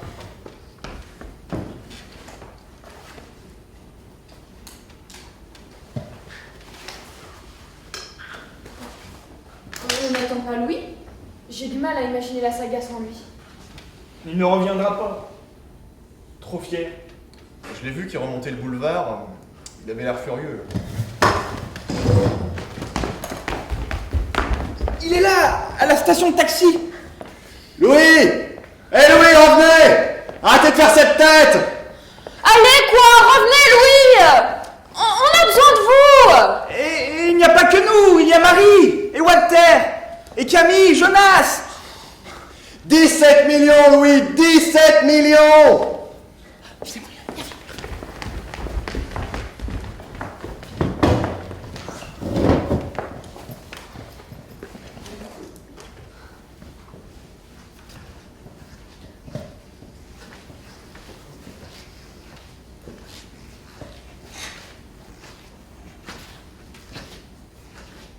Le monde que nous avons créé n'a rien à voir avec ce que Séguret appelle la vie réelle.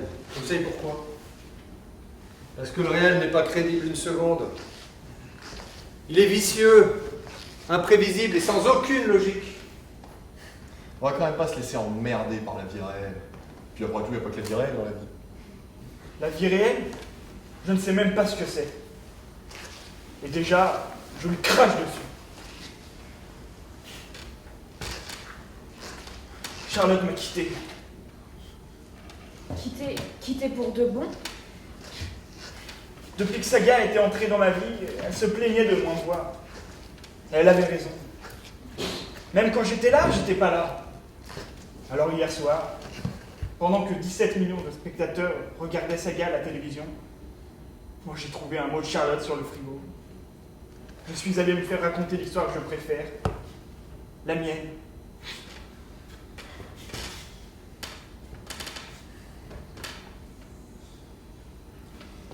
Moi, c'est mon frère qui trinque à cause de ce putain de feuilleton. Votre frère Tristan, celui qui est au chômage? Quand la saga a eu un peu de succès, il s'est senti renvoyé à ses propres échecs. Il était le loser de la famille, et moi celui qui a réussi. Alors du coup, j'ai réuni tout ce que j'ai gagné ici pour lui acheter son petit restaurant. Il adore ça, la restauration. C'est sa passion. Le problème, c'est que personne ne vient. Alors du coup, j'ai passé la soirée d'hier à essayer d'envoyer des gens dîner chez lui, en offrant le repas à tous. Et tout le monde était pris. Il regardait Saga à la télé. Ah, vous n'y êtes pour rien, vous avez fait de votre mieux. Moi, j'ai fait une faute irréparable avec ce feuilleton. Qu'est-ce qui vous est arrivé, Louis? Mon père est mort il y a un mois. Et au lieu de lui tenir la main, j'étais là à réécrire tous les épisodes où Mildred et Bruno font leur fugue. C'est trop con, Louis, vous auriez dû nous en parler. On serait passé de vous quelques jours. Maintenant, il est parti. Je suis chargé de vendre la maison. Il voulait qu'elle aille entre de bonnes mains, des gens qui lui font honneur. Je dois ça pour sa mémoire. Putain de Saga.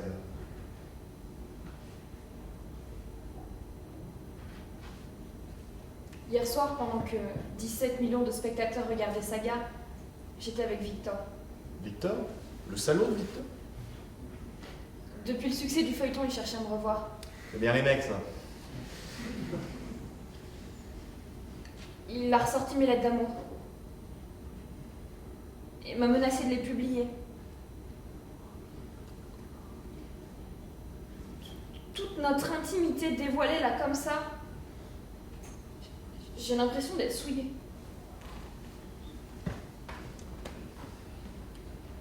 Et si la saga nous rendait un petit peu de ce qu'elle nous a appris? Quoi pensez-vous, Louis? À une scène, une seule scène, rien que pour nous. Ni pour le public, ni pour Séguré, ni pour la vie réelle. Pour nous. On n'a quand même pas le droit de prendre en otage 17 millions de spectateurs. On va se gêner.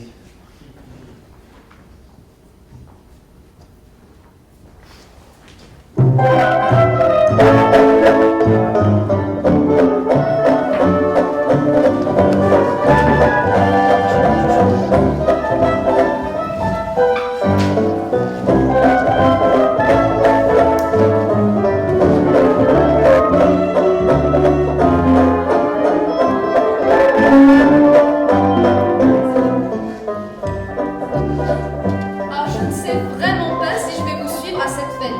Oh, mais quand vous serez sur place, vous ne regretterez pas Marie. Elle allait dans un endroit magique. Une petite résidence à Chalon-sur-Ave en Normandie. C'est à peine 120 km de Paris de porte à porte. Dans moins d'une heure, nous serons dans un petit coin de paradis. Avant de s'y rendre, on pourrait peut-être dîner. Je connais un restaurant rue de la Tombissoire. Cuisine familiale. Ça s'appelle la Table de Tristan. Oui, j'en ai entendu parler. Il paraît que c'est succulent. C'est bien là-bas qu'on trouve un bœuf à la ficelle qui fond sous la langue. Bon, je dînerai avec vous alors, mais je rentrerai ensuite. Je ne veux surtout pas croiser Victor Desvignes et je sais qu'il est invité à cette fête. Qui est-ce?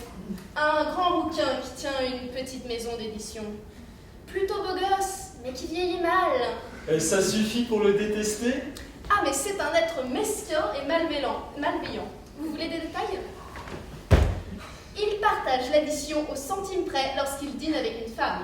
Ah. Il ne lave que les parties visibles de son corps. Ah. Et rien ne le réjouit plus que les petits malheurs de ses amis. Oh! Moi, je ne peux pas ne pas aller à cette fête. C'est sans doute ma dernière occasion de revoir Charlotte. Charlotte? Quelle Charlotte? La mienne. La femme que j'aime. Je croyais qu'avec Camille... J'ai voulu oublier Charlotte avec Camille, mais c'est au-dessus de mes forces. Je l'ai délaissée pour mon job au FBI. Je n'ai pensé qu'à ma carrière. Elle était si proche de moi, si présente quand j'ai eu besoin d'elle. Bon, je sais ce qu'il faut pour monter le moral des troupes. Un bon verre de gigondas.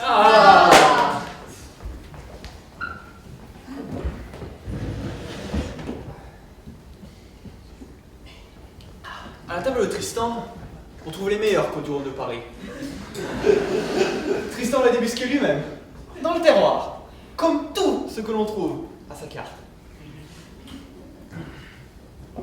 Charlotte sait goûter les langues comme si c'était son métier. Elle a les talents les plus inattendus, les gestes les plus gracieux. Elle m'a appris tant de choses. Tout le contraire d'un Victor Desvignes. L'égoïsme en personne. Mais le pire, c'est qu'il se prend pour la 8e merveille du monde. Ah, mais venez à cette fête avec nous, Marie. Et si ce salopard est présent, je s'en mordra les doigts. Charlotte adore cette maison aussi. Elle aurait rêvé que nous vivions dans un endroit pareil. Un ancien corps de fer entièrement rénové, tout en pierre de taille, sain et très équipé. Il se situe lieu-dit d'Aiguillère, route du Vernet. Il a bientôt été mis en vente. Et pour l'avoir, il vous suffit d'appeler le 04 79 77 40 82. J'espère que ceux qui l'achèteront en seront dignes, car c'est une maison pleine de bonnes vibrations. Et tous ceux qui ont vécu ne se souviennent que d'événements heureux. Si ce soir j'ai trop Charlotte et qu'elle me laisse une chance de revenir en arrière, je lui demanderai pardon d'avoir parfois déserté notre histoire. Et elle vous pardonnera. Parce qu'une femme sait lorsqu'un homme reconnaît ses torts avec sincérité. Ce qu'une femme ne pourra jamais pardonner, c'est la façon dont un Victor Desvignes bafoue son intimité pour en faire un sujet de rigolade avec ses copains de bistrot. Si je pouvais éviter à quelques malheureuses d'être les futures victimes de Victor Desvignes. Bon, vous avez tous une bonne raison d'aller à cette fête. Toi, Marie, pour y affronter un vieux démon. Vous, Jonas, pour y retrouver celle que vous aimez. Et vous, Walter, pour dire adieu à cette magnifique maison. Mais d'abord, nous allons nous taper la cloche à la table de Tristan.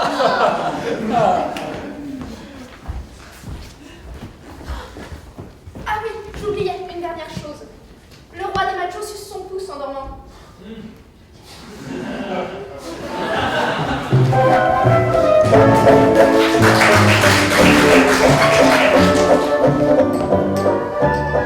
Mais vous avez prévenu, nom de Dieu!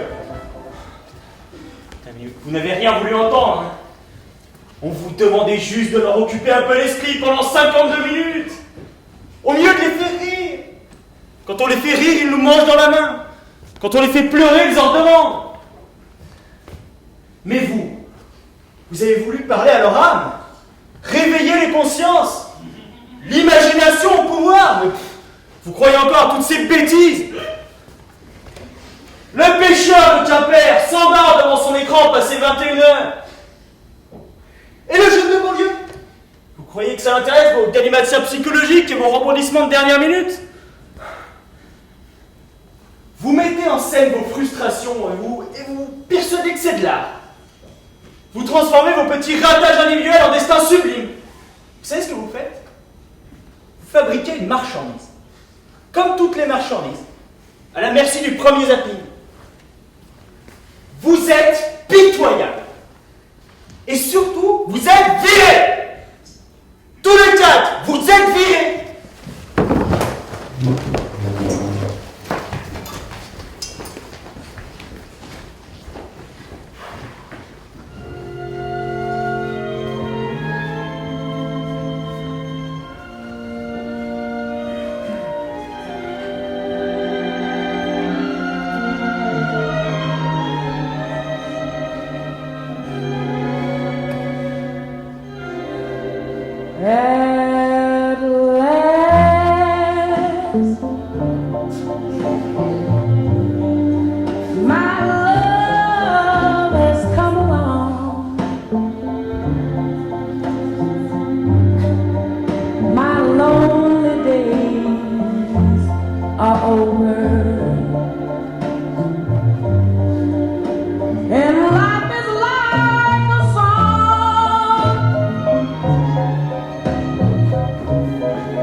Marco, allez-y, posez vos manteaux, mettez-vous à l'aise et surtout, asseyez-vous.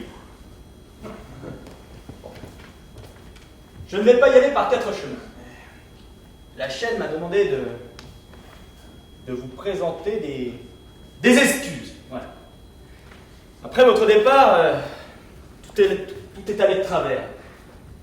J'ai engagé les meilleurs scénaristes de la place, j'ai changé 5 fois d'équipe, rien n'y a fait. Nous sommes retombés au plus bas de l'audimat, juste derrière les documentaires animaliers. L'action de la chaîne a perdu 31%. Le PDG n'a plus personne au téléphone, les annonceurs s'en vont un à un. On reçoit des tonnes de lettres d'insultes.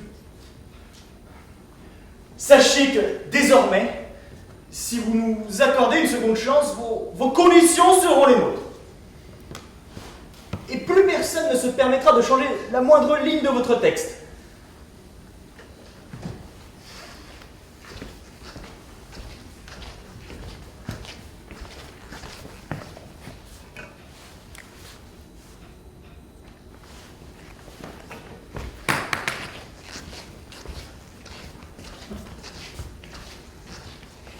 Quoi, mais vous me laissez tomber? C'est impossible, jamais. Vous n'avez pas le droit de faire mourir le feuilleton, ce serait de la folie, du suicide. On le vend partout, on traduit, on la date, on écrit des mémoires, des thèses sur Saga, des essais. On reprend tout depuis l'épisode 351. Séguret, arrêtez de dire on quand vous parlez de Saga. C'est indécent. C'est trop tard, Séguret. Tout ce que nous pouvions dire a été dit, et 100 épisodes de plus n'y changeront rien. Avec nos 8 personnages, on a tout essayé, son contraire, on a épuisé tous les genres. Tiens, la seule chose qu'on n'ait pas convoquée dans ce feuilleton, ce sont les extraterrestres. Mais c'est pas idiot, ça.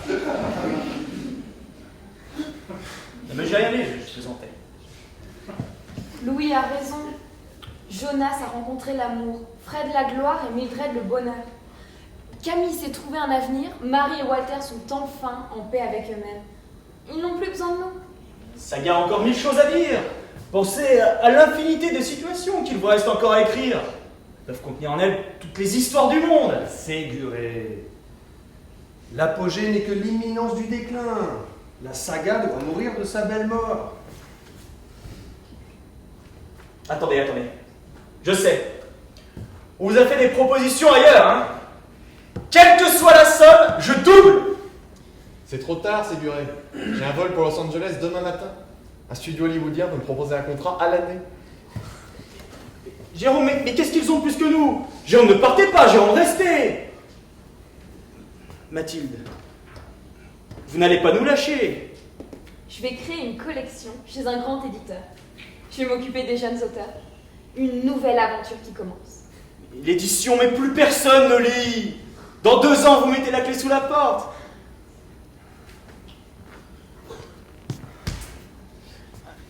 Un metteur en scène m'a contacté pour un long métrage. Le cinéma, j'en rêve depuis que je suis tout môme. Eh ben, on vous le produit, votre film, hein. On le passera un dimanche soir, on fera plein de bonnes annonces. Et vous, ne me dites pas que vous avez des projets, pas vous, Louis. Non, il n'en est aucun. Sinon que celui d'arrêter d'écrire, pour voir si le monde continue de tourner. J'ai décidé de mettre mon imagination en vacances. Et je vais vivre, voyager, rencontrer des gens, découvrir.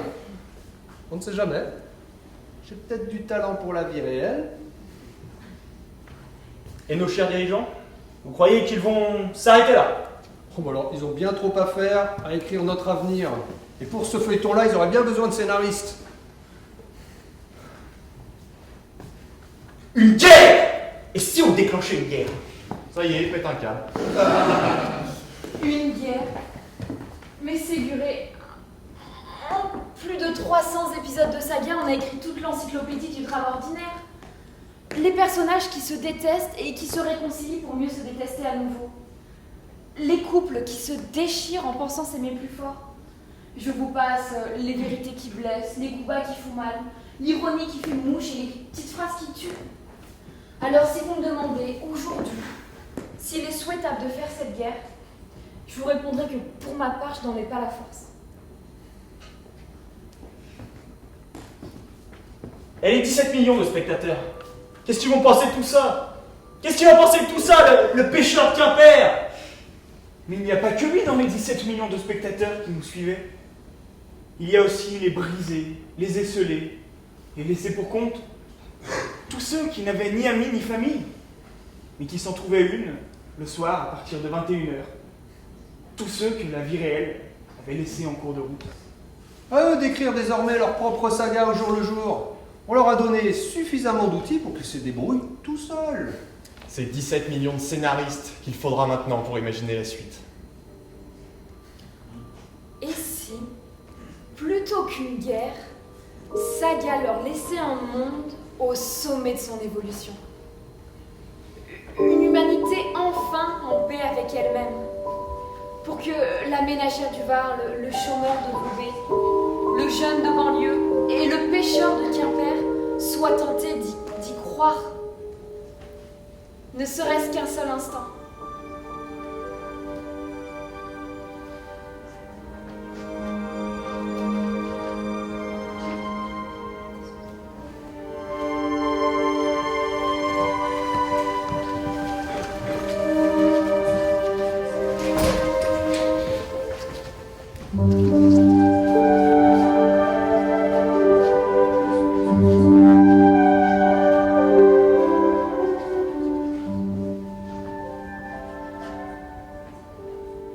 Et Walter, comment a-t-il pris l'annonce de notre mariage? Très bien, il se faisait juste un peu de soucis pour notre cadeau de mariage. Il voulait nous offrir une croisière, mais l'idée était déjà prise par Camille et Bruno. Il ne sera pas là pour la cérémonie, il retourne aux États-Unis. Il va nous manquer. Il va passer nous saluer avant son départ. Ça nous laisse un peu de temps pour nous embrasser, ça, non? Non, il va d'abord falloir que tu me dises. Combien de temps va rester cette espèce d'appareil là qui traîne dans le couloir? Cette espèce d'appareil, comme tu dis, c'est un cadeau du ministère du Bien-être. Depuis qu'ils ont noté du budget de la Défense, Il ne jure plus que par moi. Je les regrette un peu, ces petits accidents que ces machines peuvent provoquer. Ils nous permettaient de rencontrer des gens. Plus un seul accident de la route depuis 2 ans. Combien de vies as-tu sauvé, mon amour? Ah, je ne sais pas, mais je les regrette un peu.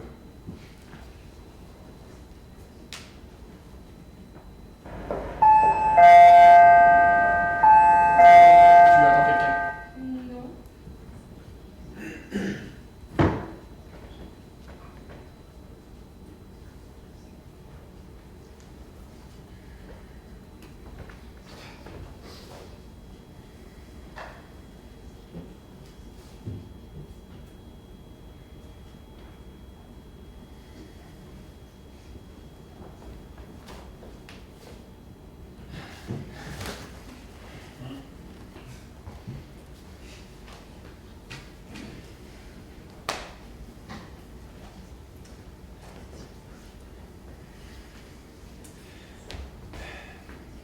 Tout est arrangé avec Camille. Ne vous inquiétez pas pour le cadeau.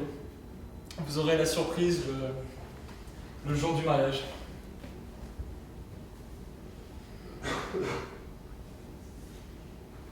Quel bonheur d'assister à votre bonheur. C'est en vous voyant que j'ai compris à quel point je suis passé à côté de l'amour. Ne dites pas ça, Walter. Au contraire, que cela vous encourage à trouver celle qui saura vous rendre heureux. Je ne devrais pas vous en parler, mais c'est pour elle que je retourne aux États-Unis. Walter, vous avez quelque chose à nous annoncer? J'ai retrouvé Lola. Lola, la mère des enfants. Oui, c'est elle qui a cherché à me revoir. Après tout ce temps. Elle était jeune quand on a vu jouer à Semi Dread et elle savait pas ce qu'elle faisait, mais aujourd'hui j'ai vraiment envie de lui pardonner. Oui, enfin, vous ne la retrouverez que si vous arrêtez de boire. Ah mais c'est fait. J'ai fini par comprendre à quel point je suis passé à côté de la vie et que je n'avais pas besoin d'être sous pour la prendre à bras le corps.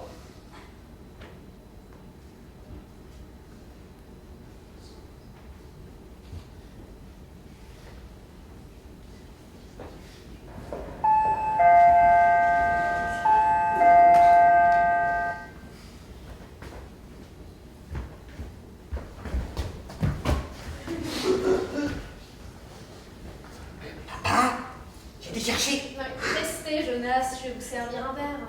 Je ne peux pas. Je suis à service jusqu'à demain matin. Des problèmes.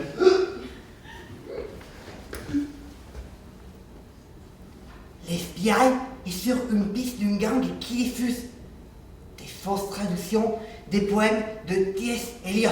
Oh non. Mais c'est monstrueux. Mais comment peut-on faire une chose pareille? On a trouvé tout un stock des poèmes La Terre vaine, bourré des contresens. Mon Dieu, mais dans quel monde vivons-nous?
Le prochain?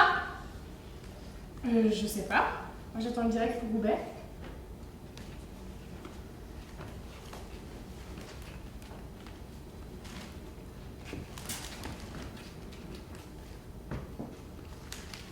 Et il s'arrête pas à Villetaneuse? Je sais pas.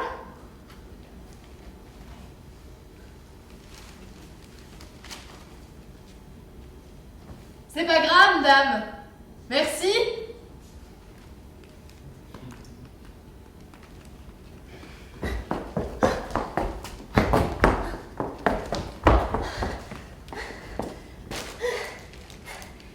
La navette pour le centre-ville, c'est bien ici? Oui, oui. Tous les quarts d'heure. Merci.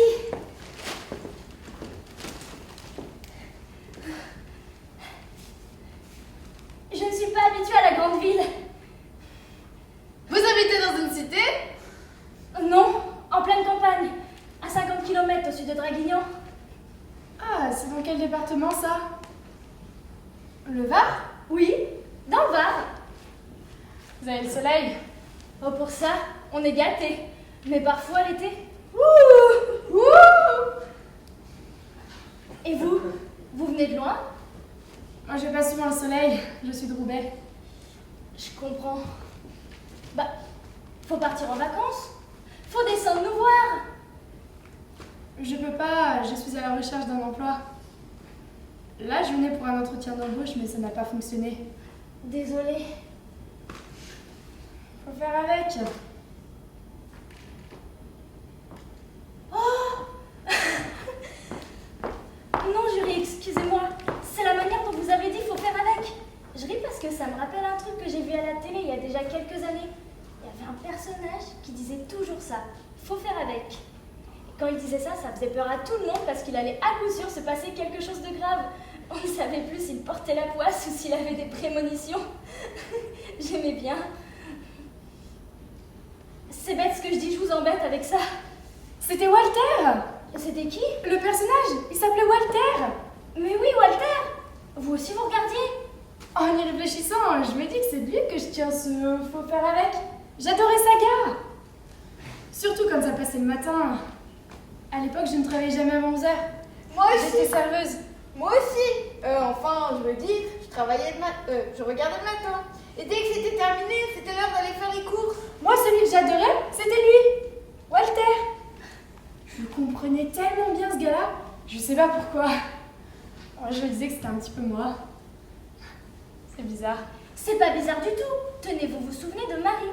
Bien franchement, elle se posait des questions que je me posais moi aussi. Des choses sur les enfants, par exemple.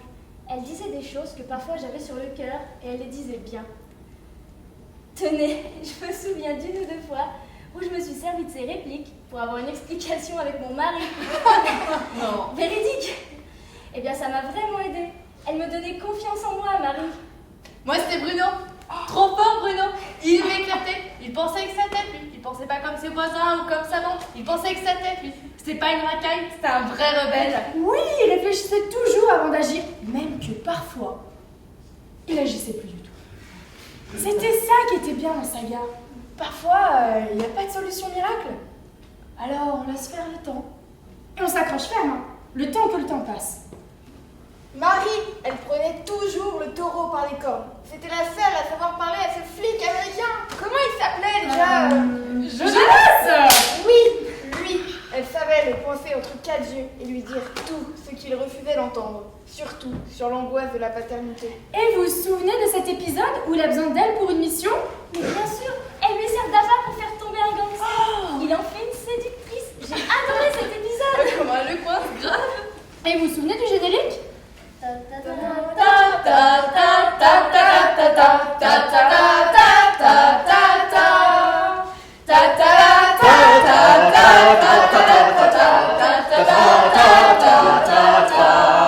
Et cet air-là, c'était le générique d'une série qui s'appelait Saga.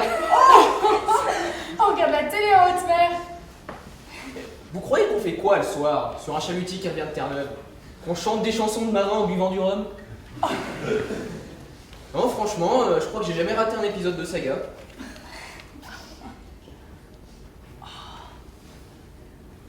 Je me demande si dans Saga, parlait pas de temps en temps d'un pêcheur de Quimper. Vous êtes de Quimper? Non. Non, je suis de Concarneau. Il n'y a pas de pêcheur à Quimper, c'est pas un port. Pourquoi vous nous avalez n'importe quoi? Je me laisse, c'est grave à voir aussi. Et vous vous souvenez du milliardaire fou comme un lapin? Ouais, et de ce type-là, qui parlait une langue inconnue, mais on savait toujours ce qu'il voulait dire. Et toutes ces scènes de rêve qui nous semblaient tellement agréables. Et toutes ces phrases que je notais dans mon petit calepin, je me disais, je finis l'épisode et je comprendrai après.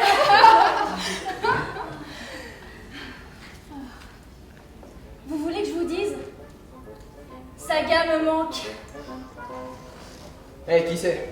Peut-être qu'elle reviendra un jour. Qui sait?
Alors je vais vous présenter les comédiens.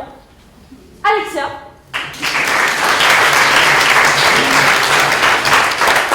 Christophe. Sophie. Julie. Emmeline. Sophia.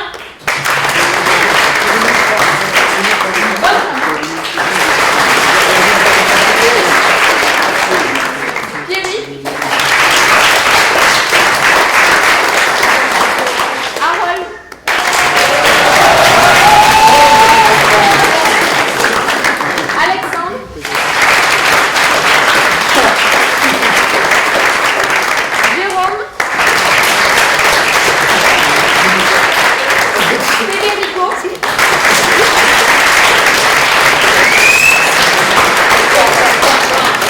Agathe. Et Ambre.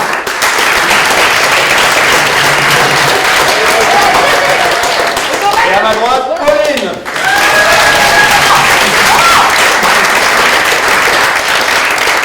Ça a été mis en scène par Julien Ménichy et merci beaucoup.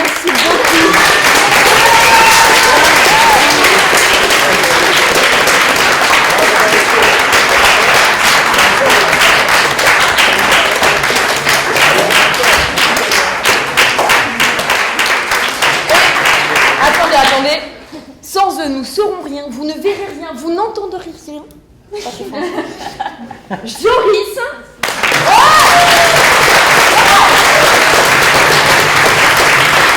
Floriane aux lumières.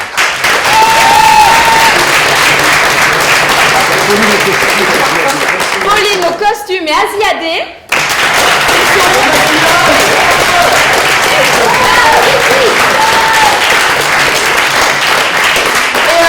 Et au maquillage aussi. Voilà, au maquillage aussi. Comme vous avez pu voir aussi ce soir, c'est filmé par des étudiants de l'IUT, ça c'est plus simple, par Marion, alors je vois pas trop bien là-haut, mais il y a Vincent certainement qui se cache quelque part, il y a Océane, voilà, et puis il y a également Agathe qui fait partie du groupe.